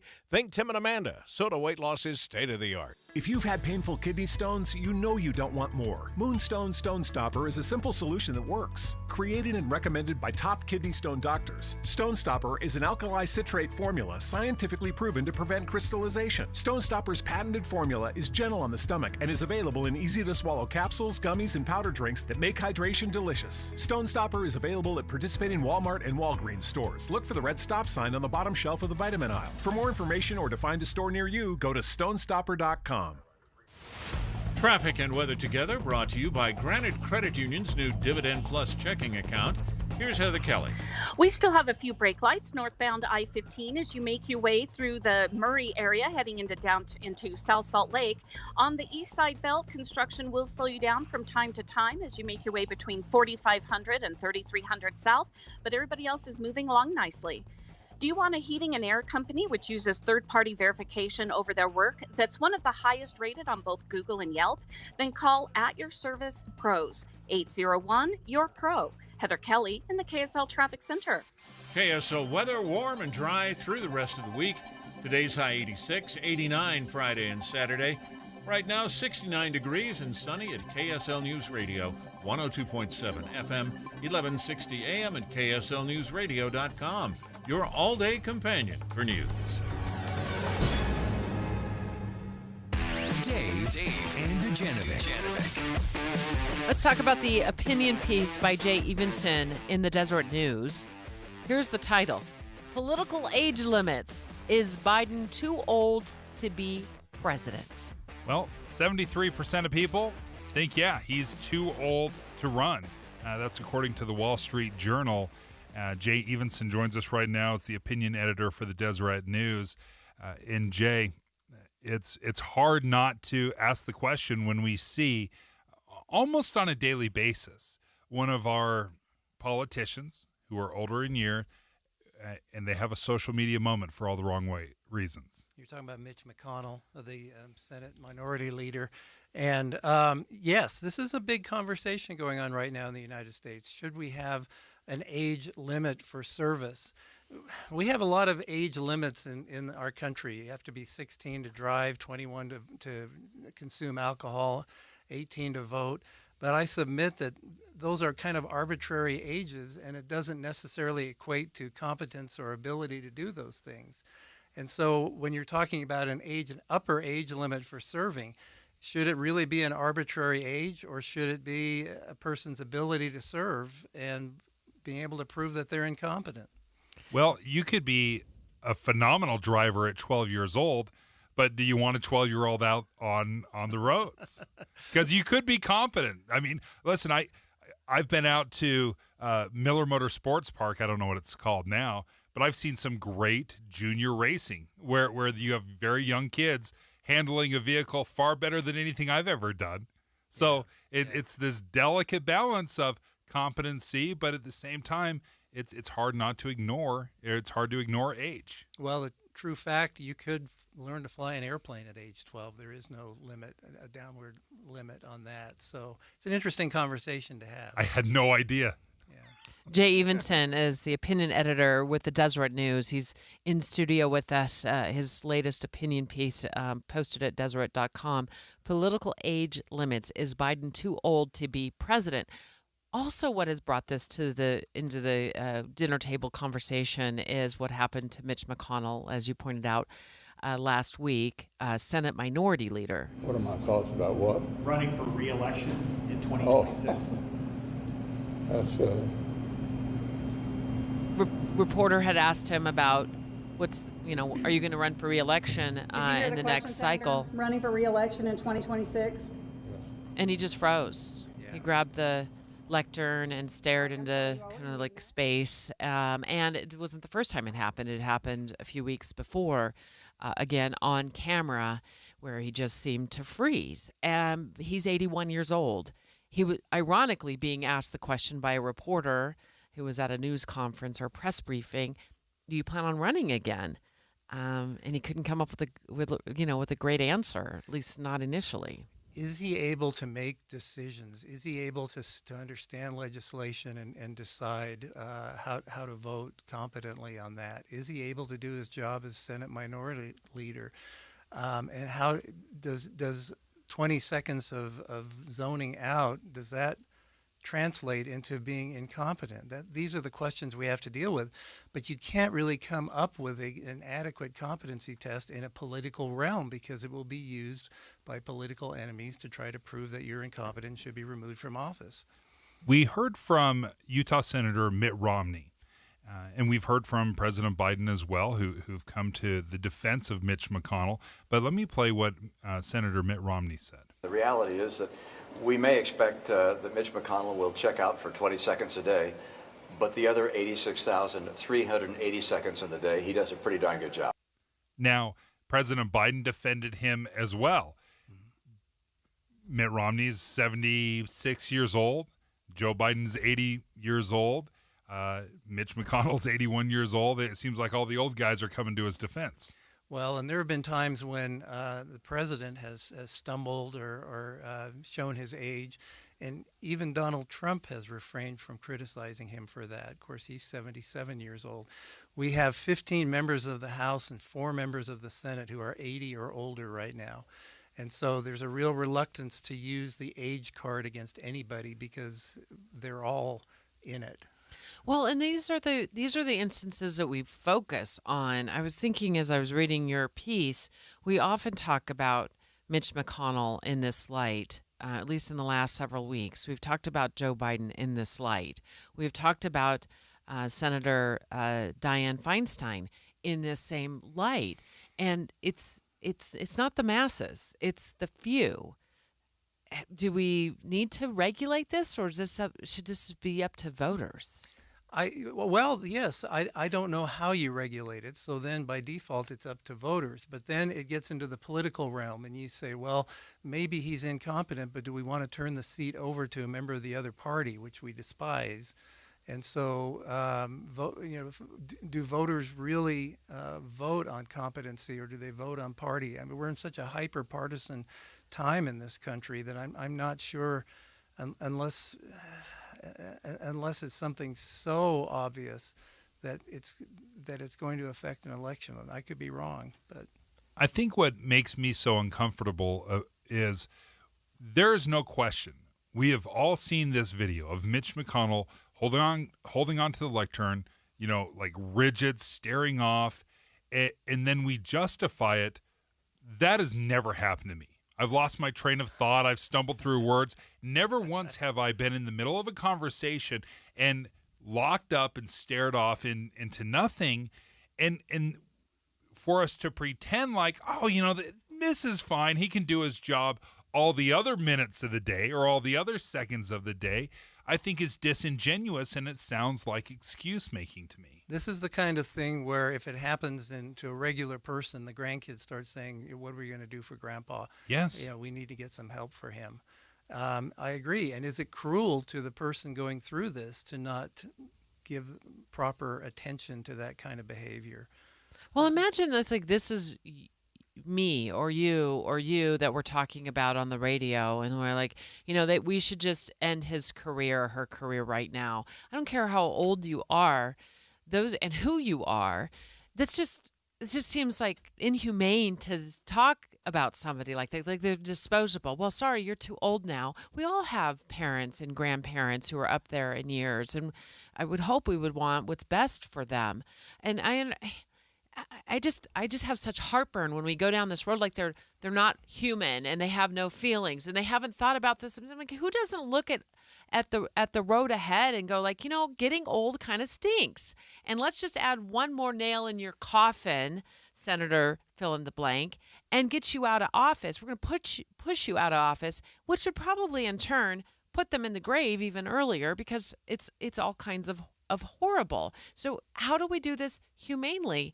If age is not the test, if there is no real true competency test, because you elect a senator and they're in for 6 years, and then 3 years in they develop dementia, and then what do you do with that seat? Do you hold another special election every time that happens? So Jay, you're the writer of this opinion piece. What is your opinion? Well, we had this type of a case in Salt Lake County a few years ago with the county recorder, Gary Ott. The legislature wrestled with it and came up with a solution. If the county council, all members of the county council agree, they can order an independent medical evaluation, and then they could get a court order to remove him from office. And the law is so narrowly tailored, I don't think it's ever going to be used. I don't know the solution. I'm sorry. We're all struggling with the answer. The thing that ultimately bothers me the most is these are elected officials, but they have a lot of handlers, and we don't get to see truly what is happening behind the scene because they are being protected. And I think if we don't have a good idea of what is really happening, trust me, I would have grace, Debbie. You say, you're concerned about what our reaction would be. I think our reaction would be very kind. I think it would be very understanding. We all have grandparents. We all have parents that get old. We understand. But we have to be told the truth. And it doesn't feel like we're being told the truth right now. Who's making the decisions? That's the key question. If it's not the lawmaker, who's making the decisions, and that person wasn't elected? Exactly. All right. Jay Evenson. Yeah, great stuff. Jay Evenson, you can catch his article at Deseret.com. Dave, you want to take phone calls? Yeah, I would love phone calls. Yeah, because I think we are ultimately, we're trying to figure a solution, but nobody has a good idea of how to do it. And when we crowdsource this, inevitably we get a good idea or a little twist on an idea that makes it doable. Because obviously just pretending like everything's okay, that's not the answer. 801-575-TALK, 801-575-TALK. What's your solution to the aging politician question? Solutions, 801-575-TALK. Dave and Dujanovic. Before Dave and Debbie get started each day, this station is all news all morning. And later today, we follow up on those stories as you drive home. Get important news all morning and all afternoon. Here on KSL News Radio. Hey, folks, if you're working on your house, a little DIY stuff, and you get to the electrical aspect of it, take a breath. If you know what you're doing, great. If not, let me tell you about Master Electrical. Yeah, if you ever get a bid, Dave, and I know you do, we all know that those can just be almost like guessing games. You don't really know what the final price is going to be. But when you call Master Electrical, you're going to get what's called upfront pricing. And they guarantee the price they quote you up front is the price that you pay at the end of the job. Yeah, because there's few things that will sour an experience like planning to pay one thing and then having to pay more. Do you want ceiling fans? Do you want new can lights in the ceiling to update your home? Maybe you just bought an EV and you need an EV charger installed somewhere in your garage. Master Electrical, they are your go-to experts for all things electrical. Yeah, they'll serve you from Logan to Santa Quin. They're always open, including for emergency services. 801-543-2222. 2222. 543-2222, the number to call. Or check them out at masterelectrical.com. Meet Mary. Mary has a rewards checking account with You First Credit Union. By using her You First Rewards debit card, Mary collects points every month and can use them for things like gifts and cash back. With You First, Mary is happy because her everyday purchases always add up to extraordinary rewards. You can earn rewards too. Learn more about You First Rewards checking at youfirstcu.com. That's the letter U, FIRSTCU.com.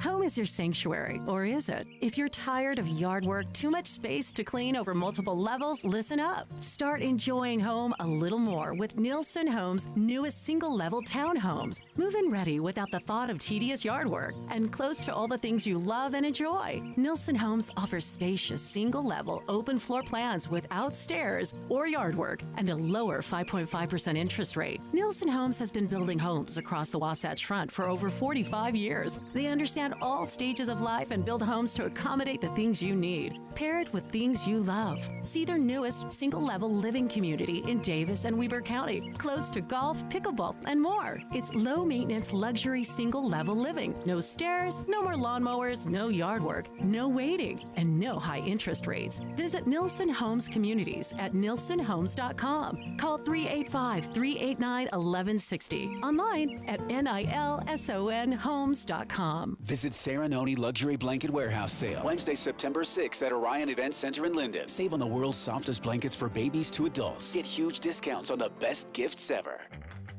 Summer's coming to an end. Kids are going back to school, and it's time to get caught up on all those household chores you let fall by the wayside. Lucky for you, today and tomorrow, Zero Res is opening up their $25 special. Schedule your carpet cleaning today and you'll pay just $25 per room. If you're excited for cooler weather and cozy nights indoors, imagine how much better it will be coming home to a clean and residue-free home. The Zero Res cleaning process has been proven to remove more dirt, dust, and allergens than the other guys. Plus, the no residue cleaning means your carpets will stay cleaner longer. That's value. Today and tomorrow only, schedule your Zero Res carpet cleaning and pay just $25 per room cleaned. 4-room minimum, but there are no maximums. Carpet cleaning for just $25 per room, only at Zero Res Carpet and Air Ducts Cleaning. Schedule today and save some money while you're at it. Sale ends on Thursday. Nephi to Ogden, everyone can schedule online at zerores.com. With the 3 things you need to know this hour, I'm Dan Bomas. First, Layton police spotted a man with a rifle on a balcony early this morning and shot the man after an hour-long standoff where they say he'd been pointing the rifle in various directions. Second, they're still finding bats at Highland High School. There's a reason they can't get rid of them all. And third, Utah Senator Mitt Romney says he's not worried about the Republican minority leader, Senator Mitch McConnell. 69 degrees and sunny right now in Salt Lake City. And back to Dave and Dujanovic on KSL News Radio. Dave and Dujanovic. For the second time this summer, happened last week, Senator Mitch McConnell, was it last week? Oh no, better do a competency test on my memory. He froze on camera. 2 weeks ago. It was 2 weeks ago. Wow, time flies. He has been in the Senate since 1985. He has been serving a very, very long time. The question at hand is, do we need an age limit, competency test? Maybe we need term limits. People get up there in years and we question their ability to lead. I think it's fascinating. There are all sorts of mandatory retirement ages in this country. Mm-hmm. If you're an air traffic controller, this one kind of shocks me. 56 years old. Mm. Debbie, you'd be retiring in like 2 years. Mm-hmm. I mean, that is so young. I'm 56 now. I thought you're 54. We both need a competency test. No, thanks for outing my age. I'm 56. Yeah, I would be like, I'm out of here. All the time. I'm out of here, fools. I'm done. I've served 30 years at this job. No more air traffic controlling for me. FBI is 57. Oh, is it really? Yeah. I didn't realize that for the FBI. Pilots are 65. Judges here in Utah, I bet a lot of people didn't know this, 75 years old. If you're a judge here in Utah, mandatory retirement, it's 75. So what is the solution? Jay Evenson, wonderful opinion piece in the Deseret News, just joined us. And he said it himself, I don't have a firm answer for you, but this is really a moment to sit back and think. What is the solution? Is it term limits? Is it some sort of constitutional amendment with term limits? Is there an age limit that we need to look at? What about a competency test? every other year or something like that. Because once you get into the Senate, you're there for 6 years growing roots, folks. You're there for 6 long years. A lot can change in 6 years. 801-575-TALK. Let us know your solution. We'll start off with Kim in Highland. What do you think, Kim? Hi there. Thank you. This caught my attention a little bit this morning, and I think that, first off, if the age limit is concerning, our leaders would hopefully be humble enough to know when they're at a point they can't continue to serve. Secondly, I think it's more about term limits. I think that's the key to helping manage this better. The term limit, that's part of the problem I feel that we have in Washington is it's become a career lifetime thing for these politicians to continue to be reelected. And even the first and greatest president of the United States we had, George Washington, believed in term limits. One of our founding fathers, we had to try to follow his example. Yeah, but oddly enough, in the Constitution, they did not put in those very same term limits. Kim, great phone call. Yeah, great. Great phone call. Maybe we'll ask someone else who thinks the same. How many? What's the perfect number? What's the perfect number of years to serve? Ray from Salem. Good morning.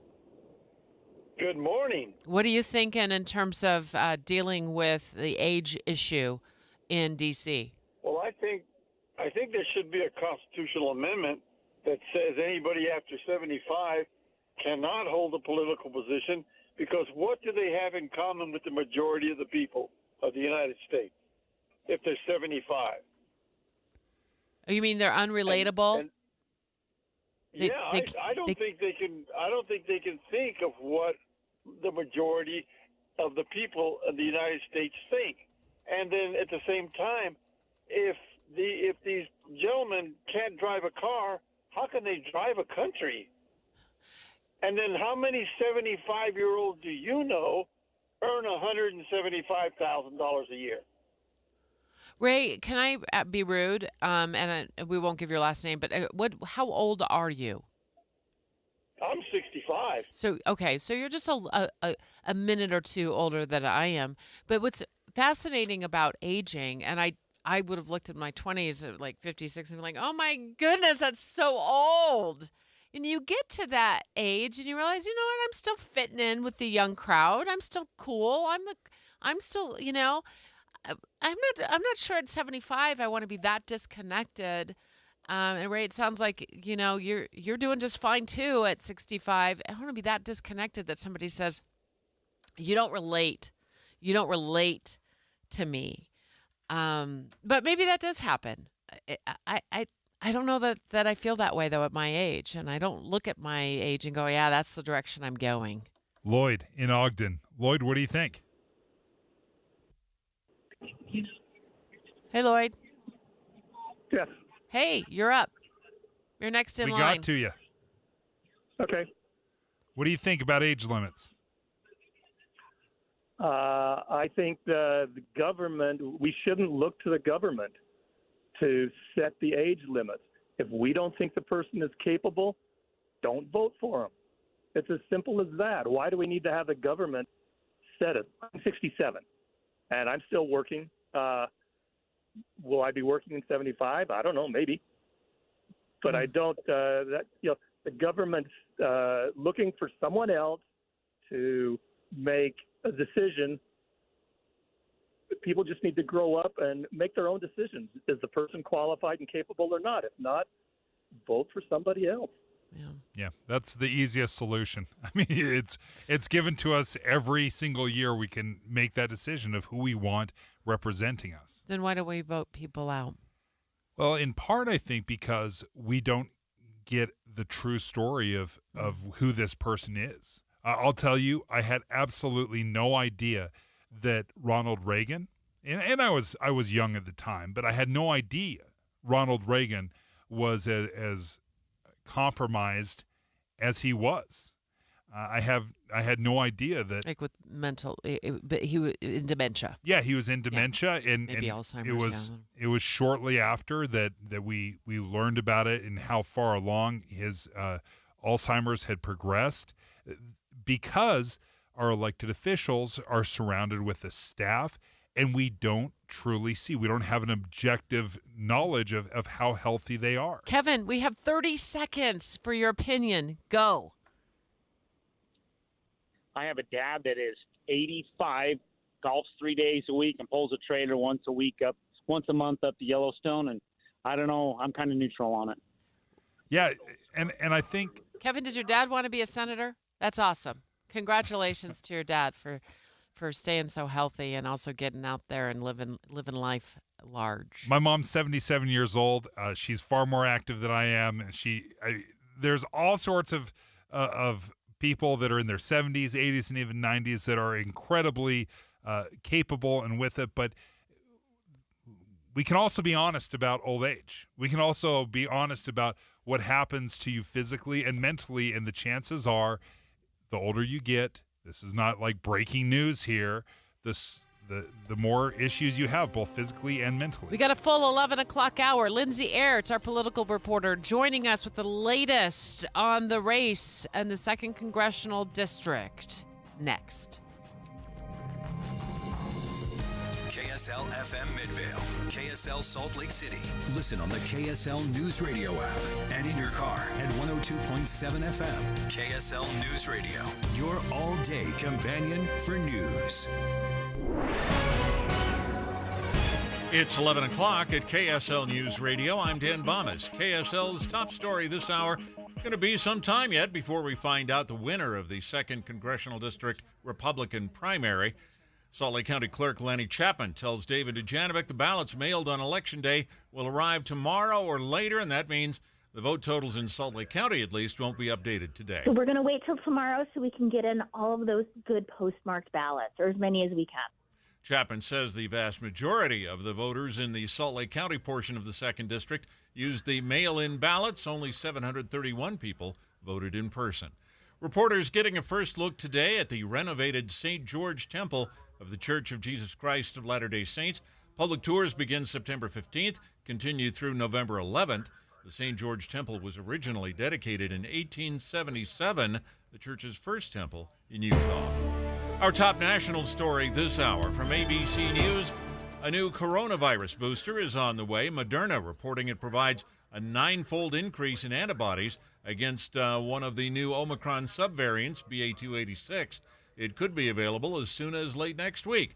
More from ABC's Ariel Reshef. It comes as new COVID hospitalization numbers are up nearly 16% in the last week. Still, hospitalizations are far below the peak of the pandemic. That's ABC's Ariel Reshef. Your money at this moment? The Dow Jones average still sliding down 337 points on the day right now, and the NASDAQ is down 211 points. And our KSL weather, well, the temperatures are rising anyway. That's next. KSL News Time, 11:01.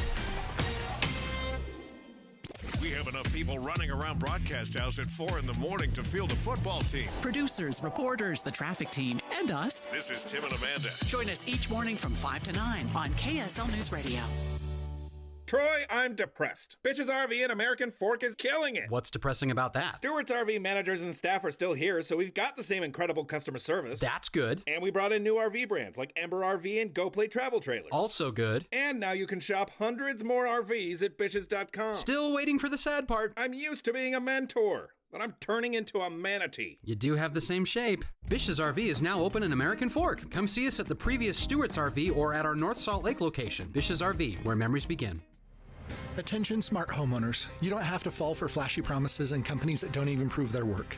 At Your Service Pros uses third-party verification software called MeasureQuick to ensure your new HVAC system is installed correctly. This ultimate game changer in the HVAC industry lets you, the homeowner, have proof of how your system was installed. At Your Service Pros utilizes our Bluetooth tools to upload all of your system's information into MeasureQuick. We rely on data-driven insights to properly commission, optimize, and fine-tune your HVAC system for peak performance, improving your family's comfort, lowering your utility bills, and extending the life of your HVAC system. With rebates and tax credits available totaling more than $7,500 on a dual fuel heating and cooling system, it is now more important than ever that your HVAC system be installed correctly. So call us today at 801-YOUR-PRO. That's 801-YOUR-PRO. Have the peace of mind of saving up to 50% on your new system and knowing it's installed correctly. by calling 801-YOUR-PRO. Does your company offer health insurance to your employees?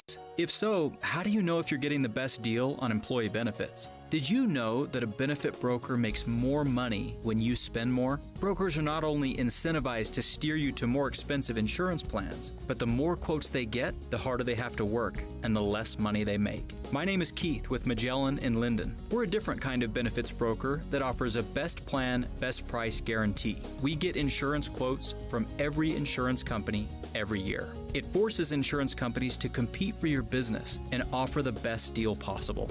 Here's what you do.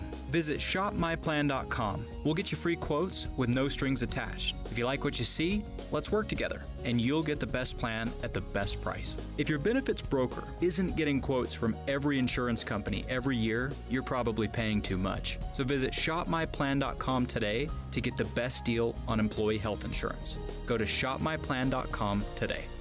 Experience over 80 original art pieces from prominent local to emerging artists amidst a backdrop of natural beauty. Art at the Park, September 8th and 9th at This Is the Place Heritage Park. I'm Kareem Abdul-Jabbar. I learned about atrial fibrillation the hard way. My symptoms would come and go, shortness of breath, fatigue. I kept going. Then I got so lightheaded, I couldn't. My doctor said I have AFib, so I'm about 5 times more likely to have a stroke. Other symptoms, irregular heartbeat, heart racing, chest pain can come and go, but the risk of stroke stays. If you have symptoms, tell a doctor. Visit notimetowait.com. Sponsored by Bristol-Myers Squibb and Pfizer. Traffic and weather together, brought to you by Granite Credit Union's new Dividend Plus checking account. Here's Ricky Meeks. We had an accident on I-15 near 106 South and Sandy, out of traffic, and that has just been cleared. So we are back to a crash-free commute and good speeds on all the Valley freeways. Today and tomorrow, Zero Res is opening up their $25 special. Schedule your carpet cleaning today, and you'll pay just $25 per room. Only with Zero Res Carpet Cleaning. Call for details or schedule online at zerores.com. Ricky Meese in the KSL Traffic Center. KSL weather, warm and dry through the rest of the week. Today's high 86, 89, Friday and Saturday. 72 degrees and sunny right now at KSL News Radio, 102.7 FM, 1160 AM, and KSLNewsRadio.com. Your all-day companion for news. Dave and Dujanovic have inside sources. Well, I just fired the rejoin there with Inside Sources, and as I was pushing the button, I realized that Boyd's off right now. He's not here. I'm your inside source today. Lindsay Aerts, are you there? Yes, but I am no Boyd Matheson. No, we're so grateful to have you filling the void of Boyd. We're excited to talk with the 3 things you need to. Whoops. That was not me. Okay, let's get back to election coverage. We had a great conversation today with Becky Edwards. She called the show in the 10 o'clock hour. Also had a great conversation with Celeste Malloy right at the beginning of the show at the 9 o'clock hour. Both of them watching the vote count ever so closely. Yeah, right now Celeste Malloy is leading, 38% of the vote. Becky Edwards is at 36 and Bruce Huff is at 26. But only 1,400 votes separate Celeste and Becky. So what are you watching for today, Linz? Yeah, you guys, well, those are very close numbers. And of course, it's fair to say this is a very tight election. However, not see a path for Becky Edwards to regain her lead. She is not polling well enough in the urban counties of Salt Lake and Davis to be able to make up the votes that Celeste Malloy is pulling from rural Utah and specifically Washington County. So I know we're not going to get any Salt Lake County results today. So that means when the dump comes at 5 o'clock this evening or 5-ish, it will likely boost the lead of Celeste Malloy. And I would find it hard pressed to believe that the couple thousand ballots that come in the mail will track so hard for Becky Edwards tomorrow that she can close that gap. So my hot take is that it's going to be a really heavy lift for Becky Edwards to regain her lead. Well, you brought up Washington County, and as I was doing the quick math on there, Becky Edwards is only getting 22% of the vote in Washington County. The other 78% is either going to Bruce Huff or Celeste Malloy. So to your point, Washington is being dominated by both Celeste and Bruce.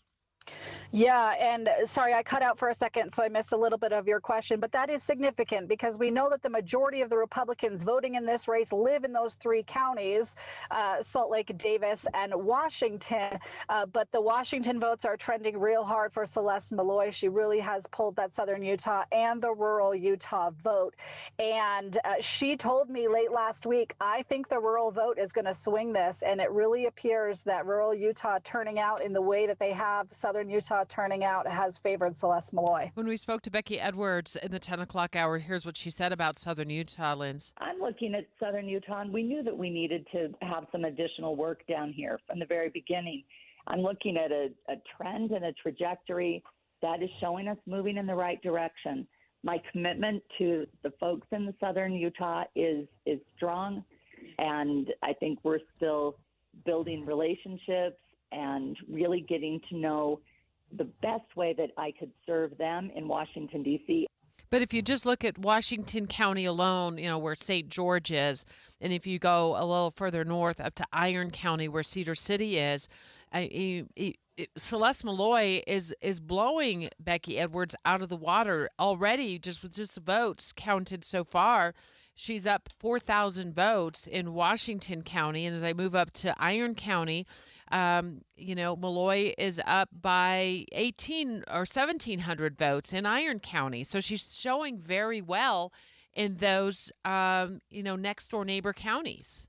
Yeah, and it's really hard to know if that is a strategy failure or just by nature of the fact that Celeste Malloy is from Iron County and has been touting her southern Utah roots all along. Certainly, it was part of Celeste Malloy's strategy to bill herself as a southern Utah candidate. The Utah has rarely, if ever, had a representative that lived off the Wasatch Front. So that was a selling point for Celeste Malloy. Now, could Becky Edwards have campaigned harder in southern Utah? Probably and perhaps. However, again, the strategy was the vast majority of the voters are in the urban counties. However, Davis County has been billed a lot as, Becky Edwards' hometown, and it certainly is. But Davis County is quite conservative. So that county just did not swing Becky's way as hard as it needed to for her to make up the gap that Celeste pulled up out of rural Utah. In part, I think that was what stood out to us, Lindsay, is looking at the numbers in Davis County. Again, she spent 10 years in the state legislature serving the people of Davis County, or at least areas in Davis County, and she's only polling 49% of the vote in Davis County. The other 51% is going, again, to not just Celeste Malloy, but Bruce Huff as well. Yeah, and it's hard to know. Bruce is kind of a spoiler in this, right? Because he's the third candidate who's not doing as well as Becky or Celeste, but in some counties he pulled the rural votes, in some counties he pulled those urban votes away from Becky Edwards. So if it was just Celeste and Becky in this race, potentially it could have been different, but who knows? Some of those, swing voters that voted for Bruce in Davis County could have potentially then tracked for Celeste Malloy in Davis County. So, again, all of those are hypotheticals, but just at this point, it just appears that Becky Edwards is not pulling hard enough in those urban counties to close the gap. I also wonder, I guess there will be no way to know for sure ever, but you've got Bruce Huff and Celeste Malloy consistently debating each other from community to community. They came here to even Broadcast House, where we broadcast and hosted a debate, invited all the candidates. Becky Edwards did not show up, and she didn't debate them across Utah as they were on this debate tour. Personally, I was impressed with the two of them going from town to town and debating in front of the residents there. I don't know how much that decision is going to ultimately end up hurting Becky Edwards once we have the final votes counted. Well, and that was a deliberate decision by the Becky Edwards campaign. However, I will point out that we're calling them debates for lack of a better word, because Celeste Malloy organized them and launched them and called them debates and invited both Bruce and Becky to debate her. But Becky Edwards' campaign really took issue with those events, and they even went so far as to call them campaign events for Celeste Malloy. And so So internally, I don't think Becky's campaign wanted to participate in Celeste's organized events and kind of give her that win. So I don't know that it was a I don't want to get out in front of people decision, as more of it was Celeste is organizing these and we're going to play by our own rules. Now, we wish she had done the KSL debate, obviously, but she told us yesterday she continued to go out and meet voters in the final moments of the campaign. I do want to clarify my understanding of the debate that we hosted here at Broadcast House that Boyd Matheson moderated was a KSL debate. Yeah, it was, and it just so happened to coincide with Celeste's schedule of debates, so she put hers on her list of debates. And so, yes, it was our own independent debate, and that's why I say we wish Becky Edwards had participated in our independent debate, but again, she chose not to, and certainly that could have had an impact, because what people ended up talking about was not the debates, but the fact that Becky didn't debate, and what did that mean? And also, just to be clear, Celeste Malloy, when she was organizing these debates, she did so with the blessing of the state and county GOPs, correct? Yeah, because she's the GOP nominated candidate. So whatever she wanted to do, the party got behind. Oh, Linz, we got to go. But this is, in my view, where campaigns can kind of get too much in the weeds of trying to, overguess and overestimate how people think of this kind of thing. I think most generally what voters see are two candidates standing on a stage, and they have no idea, most of them, who organized it, who brought them there, how they got there. They just know that two candidates out of three in a congressional race are standing in their hometown talking about the issues. And that was the calculation that the Becky Edwards campaign had to make. Lindsay Aerts, thank you for joining us. Debbie, just one little note. Bruce Huff, even though he's coming in third right now, he beat Becky Edwards in every single county except Davis, Salt Lake, and Wayne. So Becky Edwards in those smaller, more rural counties is coming in a distant third, even to Bruce Huff. Great analysis, Dave. And also our thanks to Lindsay Aerts for, as always, bringing the greatest hits. Stay tuned. Lindsay's got much more throughout the afternoon. Definitely more coverage this afternoon with Jeff Kaplan for your drive home. Straight ahead, Weber County Clerk Ricky Hatch is in the lineup. Why? Well, because we love him, of course, but also there is a race that he is eyeballing up north that is so close, it's anybody's guess. He's going to tell us which race next. Dave and Dujanovic. Hey, stay right here for more of Dave and Dujanovic. And tomorrow morning, come back here for news, traffic updates, and reliable weather. Join us to have a listen. Tim and Amanda. Your morning companions for news. First came the vote. I'm not a big fan of the mail-in votes. I like the in-person ID votes. We had a candidate we wanted to vote for, and so we voted. And then the waiting. And more waiting. When the last ballots are finally counted, we'll have a new 2nd District representative. When the votes come in, we'll put them on. Listen to KSL all this week for updates. We have you covered. I think we had some pretty good choices, actually, so I won't complain. On KSL News Radio.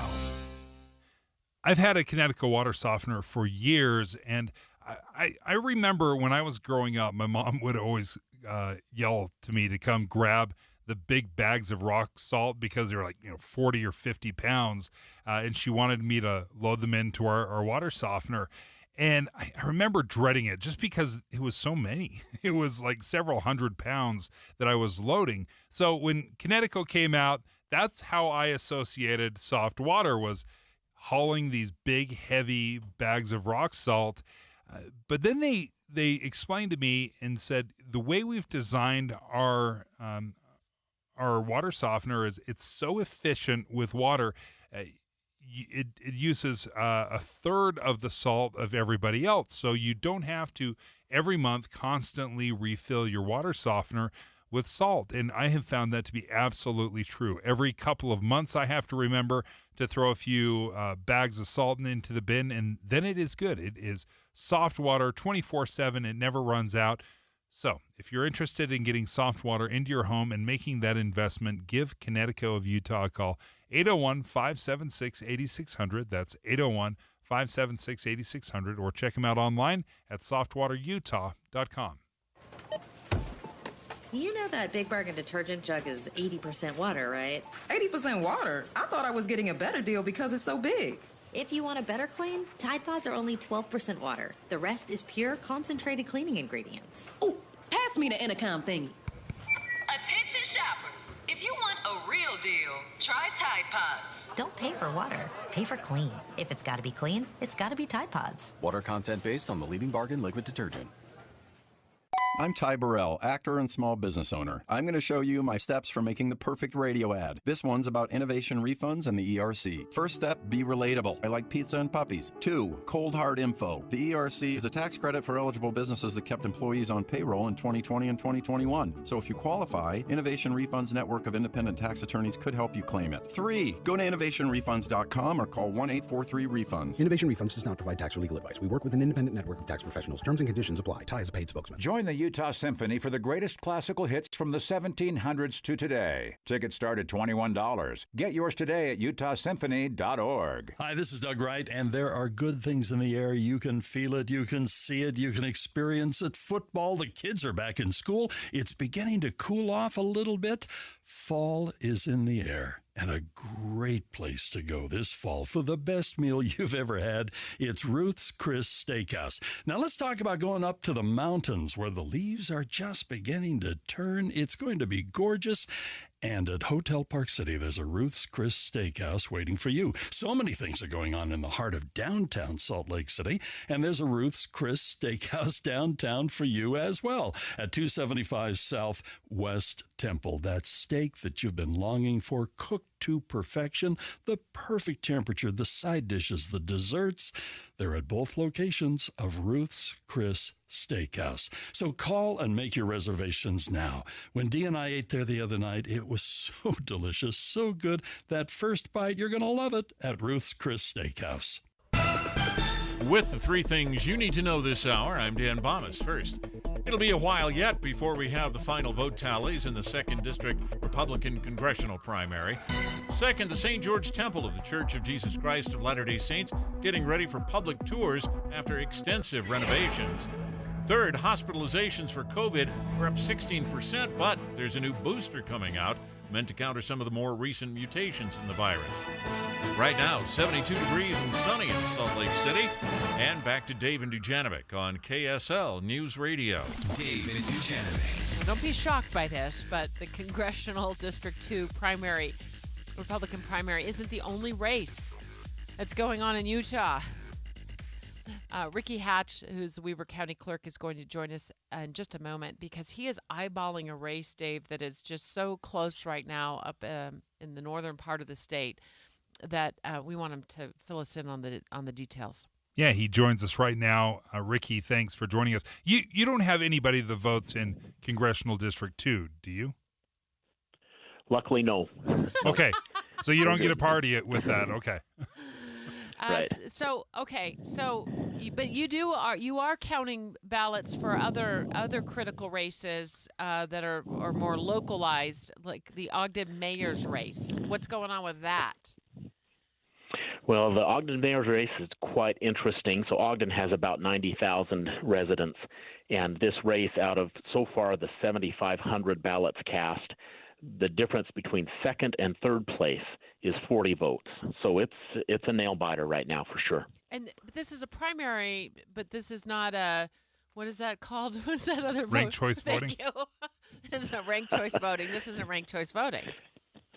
No, thankfully not. We don't have any ranked choice voting cities in Weber County.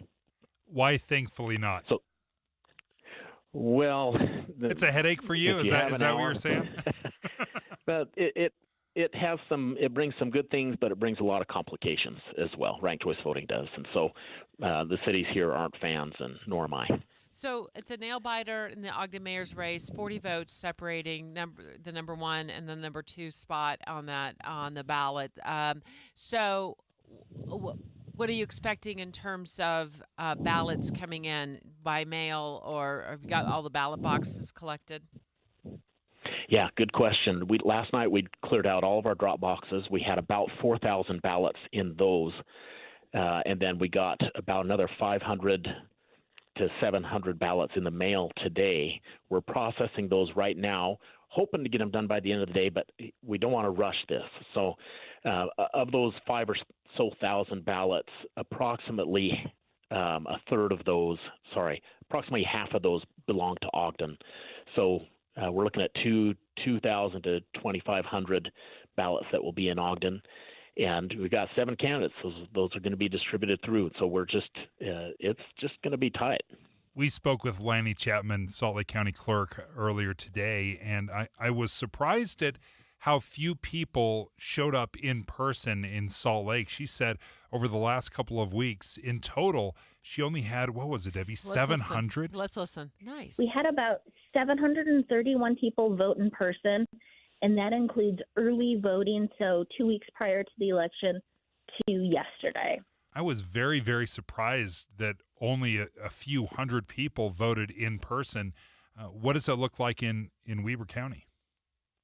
Yeah, we're not that far off. We're at about 150 people who voted in person. I honestly think that voters trust and really appreciate the convenience of being able to drop their ballot in a drop box or in the mail. If you still want the experience, the voting experience, come in, and it's great, and we'll always have that option for voters. But to me, it shows a trust in the system and really an appreciation for the convenience. So you've counted 7,500 votes. You have close to 5,000 votes yet to be counted. So of that, do some quick math here, 12,000 votes or so, only 150 of those were vote in person? Correct. Yeah, and actually we've had maybe we're getting close to 20,000 total ballots cast countywide. Yeah, only about 150 in person. It's like 1%. Yeah, it's pretty. Okay, so it's a pretty small number. Here's the obvious next question: are you going to close that down? Is it worth it? No. Well, it's expensive, but you have to have that option. I think you've got to have that option. If someone doesn't get their ballot by mail, or it gets eaten up the day before they go to vote, something like that, we have to have that option. I think it's crucial that voters have the option to come into in person. And some people really just don't want to vote by mail. And so we'll always preserve that for the voters. Would you narrow it down to just a few locations where you could vote in person versus having several places open? Yes, and we've done that in Weber County. Weber County only has 2 vote centers that we use. And many counties have done the same thing. You just want to make sure that you aren't making somebody drive, for 45 minutes to an hour to get to a polling place. But it makes fiscal sense to reduce those, so you're not paying for people to just sit around all day. This is why you guys are the county clerks and Dave and I aren't, because we would be like, we're just going to have one spot somewhere like at a pickleball court where you could show up to vote. It doesn't matter if you have to drive an hour and 20 minutes to get there, but what you're saying is it does matter, and you need to have maybe more voting centers than novices like Dave and I would realize. We're on the line right now with Weber County Clerk Ricky Hatch. Of course, it's the day after the special primary election day, and he's keeping a close eye on the Ogden mayor's race, where right now only 40 votes separates the person with the most votes to the person with the second most votes, and so that's a very, very close race. But I'm wondering, Ricky, I'm a I like to get things on sale, like I'm a bargain shopper. So how much is this in-person polling costing taxpayers? Can you put a number to it? I can give you just a really rough estimate. It costs about $1,000 a day to have a vote center. So, for example, Weber County, we had early voting for 4 days. That's required by state law. Early voting for 4 days, 6 hours a day. We got about 6 votes per day, 6 to 10 votes. So you're looking at cost about $100 per ballot cast. Okay, there's a cost to doing this. I understand that. I want that job. that does seem like an easy day. That seems like an easy 6 hours there. My goodness, that is, and is that probably true for most of the ballot in-person ballot places across the state? Is about $100 per ballot. I guess it depends on how many people show up. Yeah, it depends. Now, there are some counties that had a pretty high number of people show up in person, and it really depends on kind of the location and some of the culture of the city and of the county. So there are some counties where it totally makes sense to have a few more vote centers, and it really is unique as you go across the state. And I guarantee you, if you were to shut them all down, that's all people would want to do. That's all they would want to do. So anyway. That's right. Yeah. Yeah, don't poke the bear. Don't poke the bear. Ricky Hatch, thank you for joining us, and best of luck. Thanks for joining us, Weber County Clerk. Do we get a timeline of when he's going to do his release? Did you want to do it at 9:05 tomorrow morning, like right when we launch the show, Ricky, or are you going to do it before that? Well, we're working like crazy to get them done, but this is something that you don't want to rush and cut corners. So for sure. If we can get it done, we'll post it this evening. If not, it'll be tomorrow afternoon. We'll post the updated results. Awesome. At 11:55 a.m. Okay, that's fine. We'll wait for it. I mean, we are kind of needling for the top spot here. Let's let us know, Ricky. You know the number to call if you get those numbers, that data released. We do want to be the first to know. Of course, the minute it is released, it doesn't matter day or night. KSL News Radio is right there for you to deliver the information. I tell you, the revelation today for me, Debbie, has been how few people are voting in person. I mean, it is between Weber County and Salt Lake County, tens of thousands of votes. In total, less than 1,000 people. Tens of thousands of votes, and less than 1,000 people have actually voted in person. That is a complete and total sea change. It's 11:30 at KSL News Radio. I'm Dan Bomas. KSL's top local story this hour. Police spotted a man with a rifle on the balcony of an apartment building in Layton early this morning, and that resulted in an hour-long standoff, with police saying he pointed the rifle in different directions. It ended with officers shooting the man. He was taken to the hospital in serious condition. The case still being investigated. Ogden police booked a 25-year-old man into jail after they accused him of shooting and killing another man during confrontation over a drone. The victim has been identified as Royer Pena. His wife, Evelyn, tells KSL-TV he was a great father and protector. What got him in this situation was, well, he was always about respect, and he hated people being disrespectful. And he always was like, people don't have manners these days. The suspect was identified as Brendan Michael Powell, and police say he's been cooperative. Our top national story this hour from ABC News. The U.S. Senate is back at work this week after the August recess. The House returns to Washington next week. The number one job for Congress is avoiding a government shutdown at the end of the month. We've seen movement from Republicans and Democrats in the Senate to work together to try to pass some spending bills and really jam up the House and say, look, we've done this work. Can you, as the House of Representatives, carry the ball across the goal line and fund the government potentially? And if you can't fund the government, do some kind of a stopgap funding measure that keeps the government open while this broader funding fight plays out. That's ABC's Jay O'Brien. Your money at this moment. The Dow Jones average down on the day 267 points right now. The NASDAQ is down 183. And our KSL weather will warm up toward 90 degrees by the end of the week. That's next. KSL News Time, 11:32. Start your days with knowledgeable, friendly voices telling you about the latest news and weather out there. Hi, this is Tim Hughes and Amanda Dixon In the business of waking you up each morning from 5 to 9. on KSL News Radio. As the weather turns colder, this is when you need to get those new windows. So call Advanced Window Products. They'll replace your single-pane, rickety old windows with stylish, state-of-the-art double-pane windows with precision frames. You pick the style and color. They're custom-made right here in Salt Lake City. This company is so Utah. It's run by two guys who grew up here, Jake Weber and Utes defensive star Nate Orchard, the mayor of Sacktown with 7 NFL seasons under his belt. Great guys, great company building high-quality windows for 37 years. years. Unlike other companies, they build the windows, they install the windows, and they guarantee them for life. No middleman. There's Jake, Nate, and their team, and there's you. Saving on the highest quality windows. Right now, before winter, get $2,000 off 10 windows or more, and they offer 60 months, 0% financing. So call Advanced Window Products now. You could have stylish new windows in 8 weeks.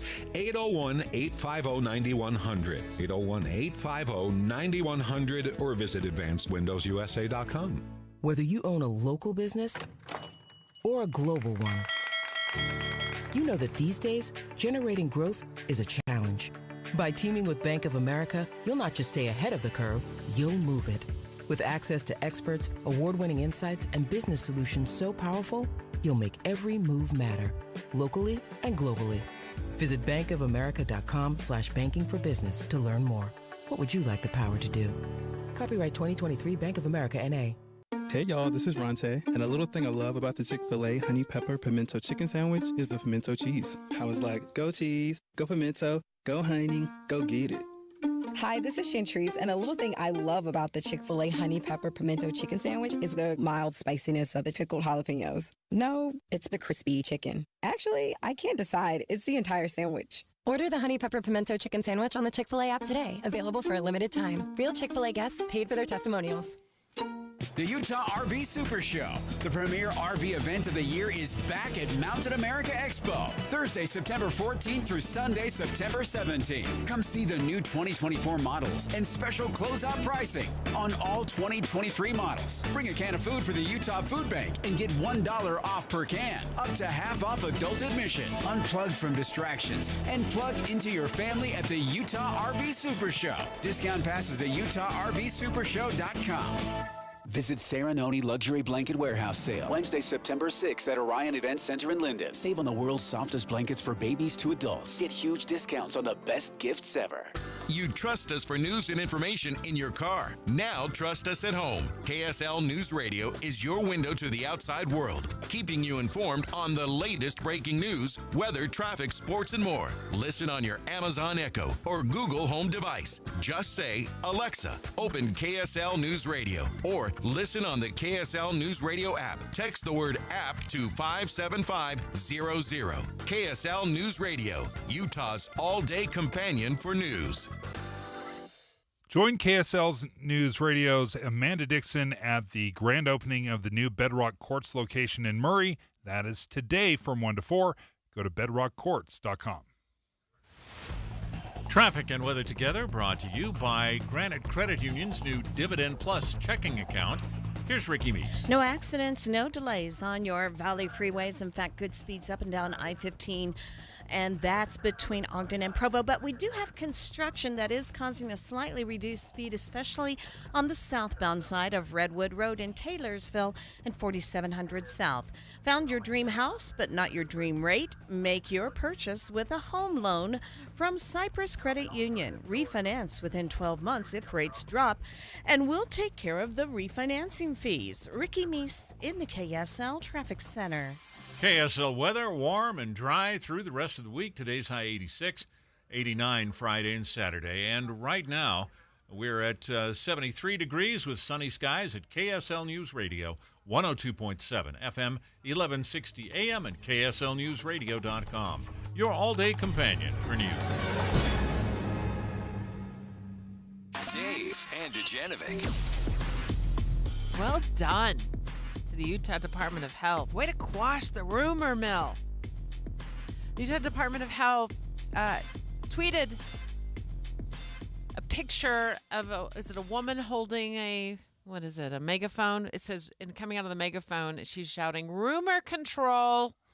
It caught your attention, Dave. What's it say? Well, I was, first of all, taken back because, rumor control. Now we're... It's a Department of Health thing. I did not expect that. I love a rumor. Don't get me wrong. I love trade rumors. That's true. That is true. Dave likes when the tea is spilled. I like all the tea at all the places, but I did not expect rumor control from the Utah Department of Health and Human Services. So when I saw that, I looked at it, and it says rumor control. while we anticipate an increase in COVID-19, yeah, that's right. COVID-19 is still a thing. We don't talk about it very often. But it says during the upcoming respiratory virus season, Utah Department of Health has no plans now or in the future to enact a mask mandate in Utah. Thought, okay, rumor control is no mask mandate. And who's spreading that rumor?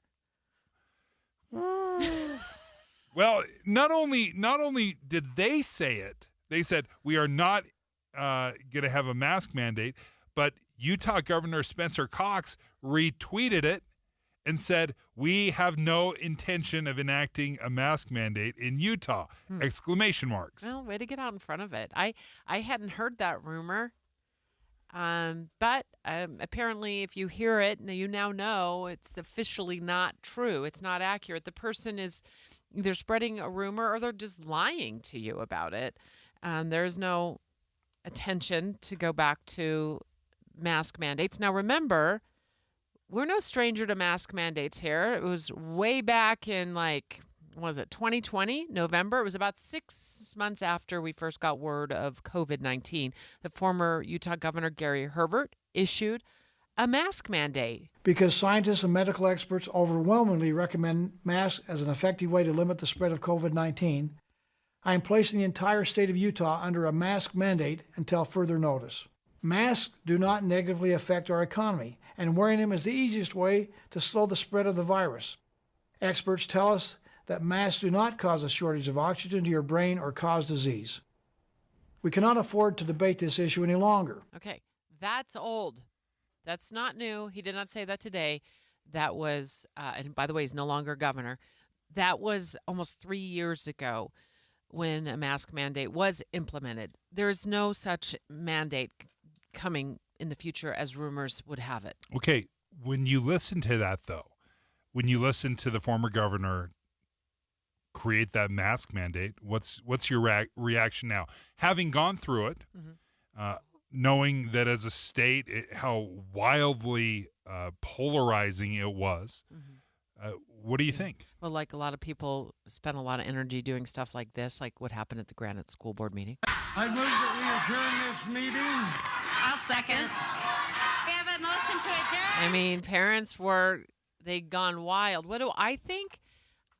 I'm a rule follower, Dave. If somebody came out and said you need to wear a mask in this facility, which, by the way, there are hospitals and probably senior centers, and what I mean by senior centers, assisted senior living facilities where people are seriously compromised and up there in years. I would no sooner walk into a place like that without a mask, even without COVID, if I were sick, if I weren't feeling well. So I'm going to respect any sort of sign that's out front of these places that says, mask up. Why would I not?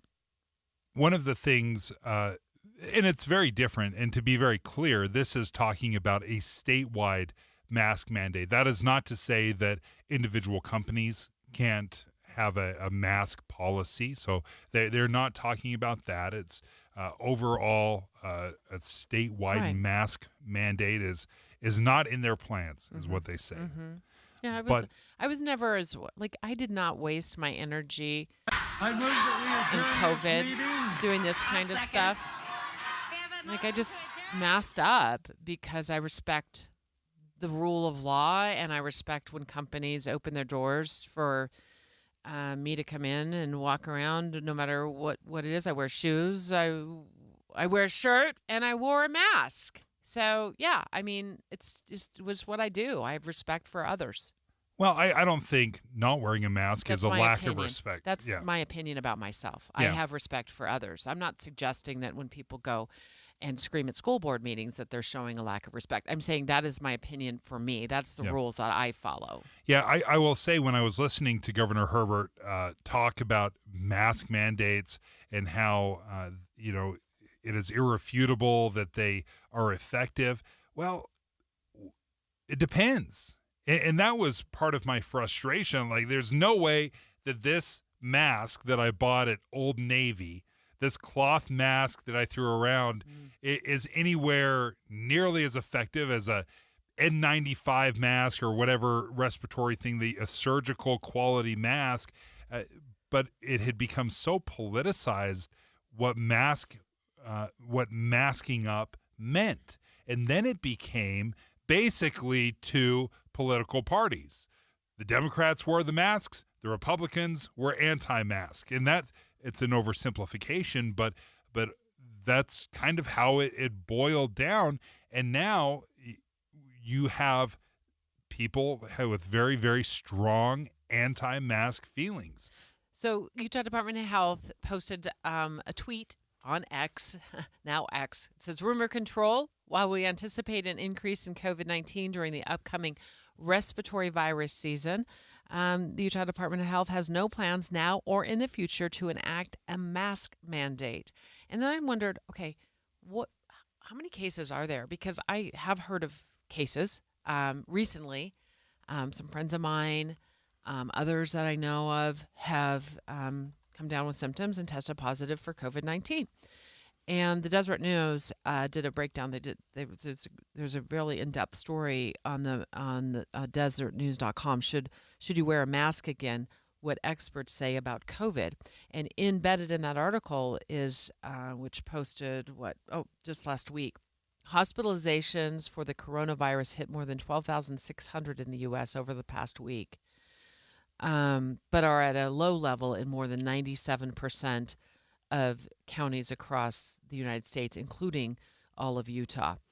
So none of the nation's counties have reported high levels where universal masking is advised. So that gives you just a general idea of it's actually August 25th of where the cases were at.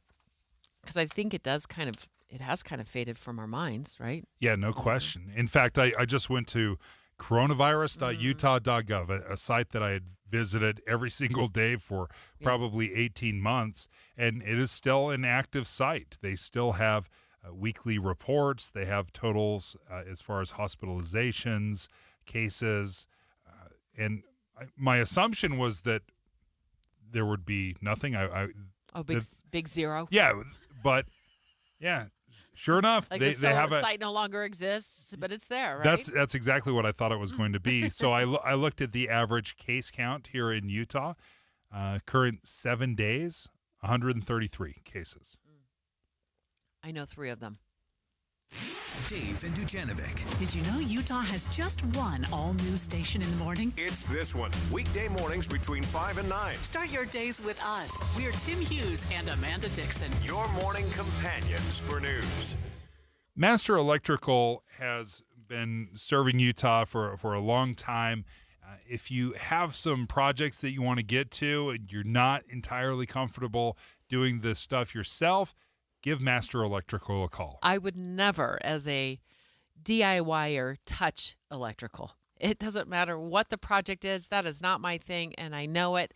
So my next DIY project that, I need to have some electrical work done, that phone call is going to be to Master Electrical. I love what they're doing with this upfront pricing, where the quote you get upfront is the quote you pay at the end of the project. Yeah, they call it upfront pricing guarantee, where they don't do an hourly bid. A lot of companies will come in and say, I think that'll take about 4 hours.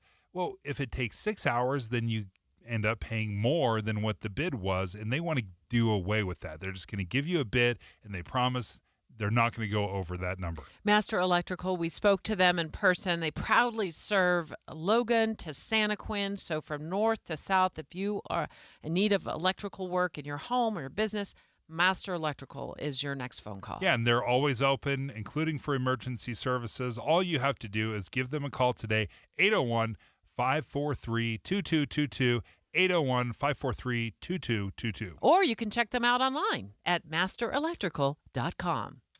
It's me again. And of course, I'm at the annual fall extravaganza at J&J Garden Center in Layton. And what a great time to buy. Right now, all containerized trees, all shrubs, and all perennials are 20% off. You heard me right. J&J's entire inventory of containerized trees, shrubs, and perennials are 20% off their regular price. J&J Garden Center definitely has the best products at the best price and most definitely the best service too. But don't take my word for it. Come experience J&J Garden Center for yourself. Take advantage of their incredible fall tree, shrub, and perennial extravaganza. Take the Layton Parkway exit, Main Street to Gentile, then west 2 miles. You've got to see it to believe it. You really do. Country grown to your home, J&J Garden Center. Summer's coming to an end. Kids are going back to school, and it's time to get caught up on all those household chores you let fall by the wayside. Lucky for you, today and tomorrow, Zero Res is opening up their $25 special. Schedule your carpet cleaning today, and you'll pay just $25 per room. If you're excited for cooler weather and cozy nights indoors, imagine how much better it will be coming home to a clean and residue-free home. The Zero Res cleaning process has been proven to remove more dirt, dust, and allergens than the other guys. Plus, the no residue cleaning means your carpets will stay cleaner longer. That's value. Today and tomorrow only, schedule your Zero Res carpet cleaning and pay just $25 per room cleaned. 4-room minimum, but there are no maximums. Carpet cleaning for just $25 per room. Only at Zero Res Carpet and Air Ducts Cleaning. Schedule today and save some money while you're at it. Sale ends on Thursday. Nephi to Ogden, everyone can schedule online at zerores.com. This is Derek Miller speaking on business. For 75 years, Chevron Salt Lake Refinery has provided affordable, reliable, ever cleaner energy for Utah. Chevron Technical Manager at the Salt Lake Refinery, Linda Bachmeyer, joins us with more. When the Chevron Salt Lake Refinery started up in 1948, it played a crucial role in Utah's history, fueling industry and growth after World War II when demand for automotive products grew rapidly. In our 75-year history, the refinery has evolved to meet Utah's changing needs. The refinery started as a simple facility making only low-octane gasoline and kerosene and has grown to a complex facility producing gasoline, diesel, and jet fuel. The refinery was and still is a crucial link between Rocky Mountain crudes and the communities across the Intermountain West. At Chevron, we pride ourselves on working to solve today's biggest challenges like air quality. We invested in technology to reduce the refinery emissions by almost 90% since the 1990s. We also make Tier 3 gasoline, a lower sulfur, cleaner burning fuel that helps reduce tailpipe emissions that cause air pollution. In our 75 years of operation in Utah, we are proud of our innovations as we work towards an ever cleaner energy future. Chevron employs nearly 400 people at the Salt Lake Refinery, with operators who keep the refinery humming 24/7. It's fuels, powered cars, industry, and human progress across Utah. I'm Derek Miller with the Salt Lake Chamber, speaking on business. With the 3 things you need to know this hour, I'm Dan Bomas. First, Layton police wound up shooting a man who was brandishing a rifle on an apartment balcony this morning. Second, a man who was shot and killed by a neighbor in Ogden, being remembered as a good father and protector. Third, Congress has one big job ahead as it returns from the August recess, keeping the government funded past the end of the month. Right now, 73 degrees and sunny in Salt Lake City. Back to Dave and Dujanovic on KSL News Radio. The race to replace. In-depth coverage on KSL News Radio. Well, we don't know which of the 3 Republican candidates are going to make it out of the GOP primary and have their name put on the November ballot general election for Congressman Chris Stewart's seat. That's because there's a lot of mail-in ballots that haven't been returned yet, haven't been counted. But we do know that Celeste Malloy has a slight lead right now over Becky Edwards by about 1,400 votes. I was a little surprised. We talked to KSL political reporter Lindsay Aerts, and she said, in her opinion, the path for Becky Edwards to win is going to be a tough path.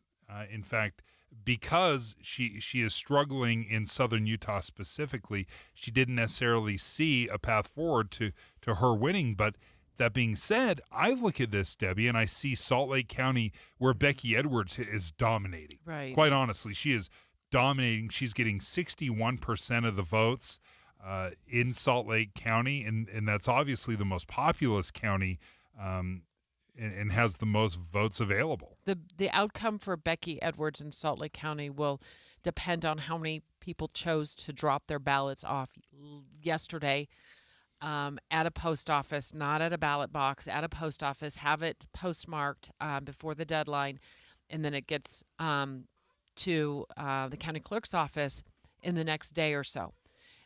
That will be critical. Now, we know from speaking earlier to Lanny Chapman, who's the Salt Lake County clerk, who's over all the counting, we will not have another vote dump from Salt Lake County until tomorrow. So we got to get through another 24 hours or so before we have any new information on how that is going to lean. But I'm in the camp of Lindsay Aerts right now, our political reporter on this, that there is so much ground that needs to be made up in southern Utah that is already heavily leaning towards Celeste Malloy. And in some cases, by thousands of votes, Dave, in some of these counties, like in Iron County, Celeste leads out by, 2,700 votes. She has 2,800 votes to Becky Edwards, 1,100 votes in Iron County alone.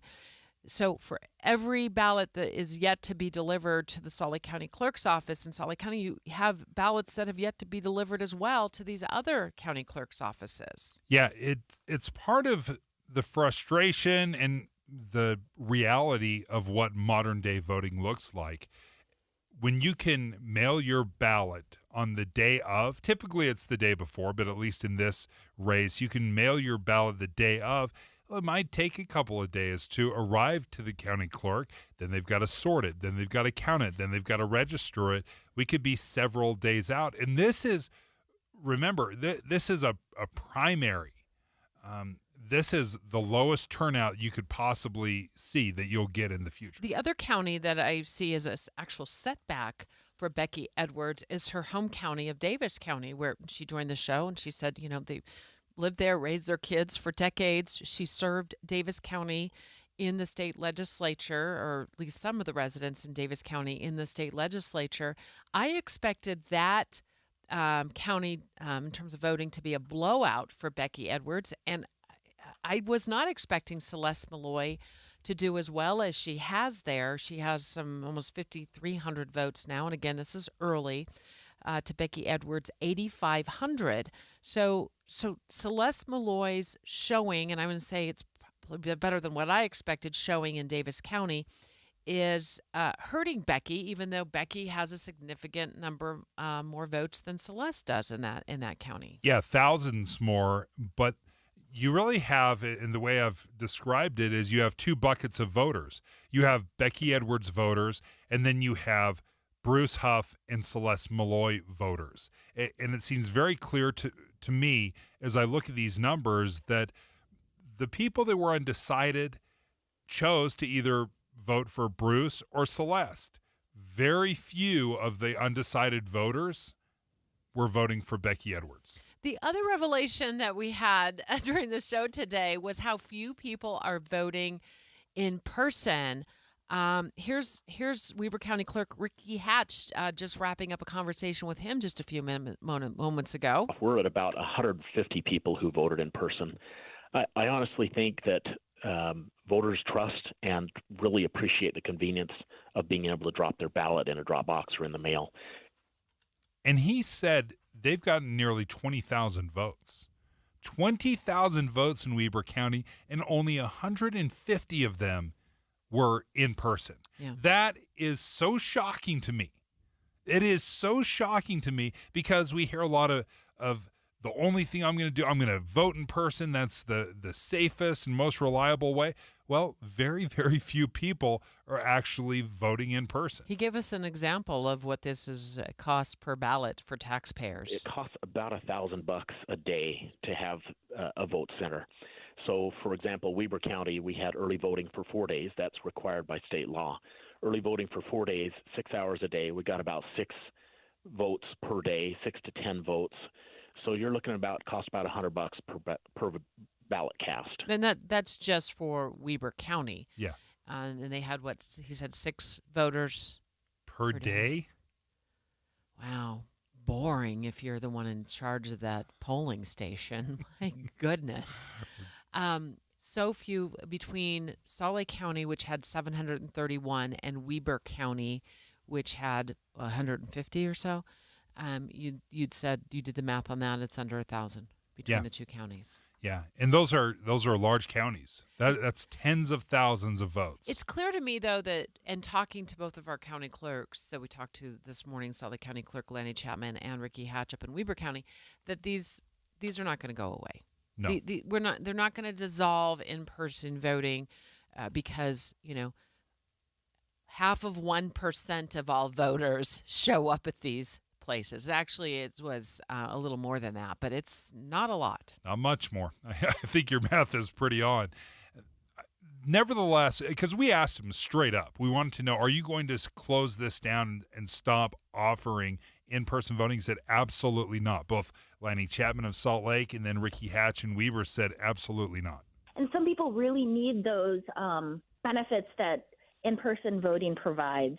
I don't see it going away, but I think I could definitely see us moving more towards some of the larger vote centers like they do in maybe like Washington, or even in Davis County, they use larger vote centers. At least in Salt Lake County, we will see the numbers come out not today, but likely tomorrow sometime. In Weber, he's hoping for today, but maybe tomorrow afternoon as well. Weber is not going to impact the GOP primary for the 2nd Congressional District. The main impact will be felt in those ballots that are dumped in the southern part of the state and in Salt Lake County. But we may be biting our nails for another 24 hours here. Maria's got the latest. Next.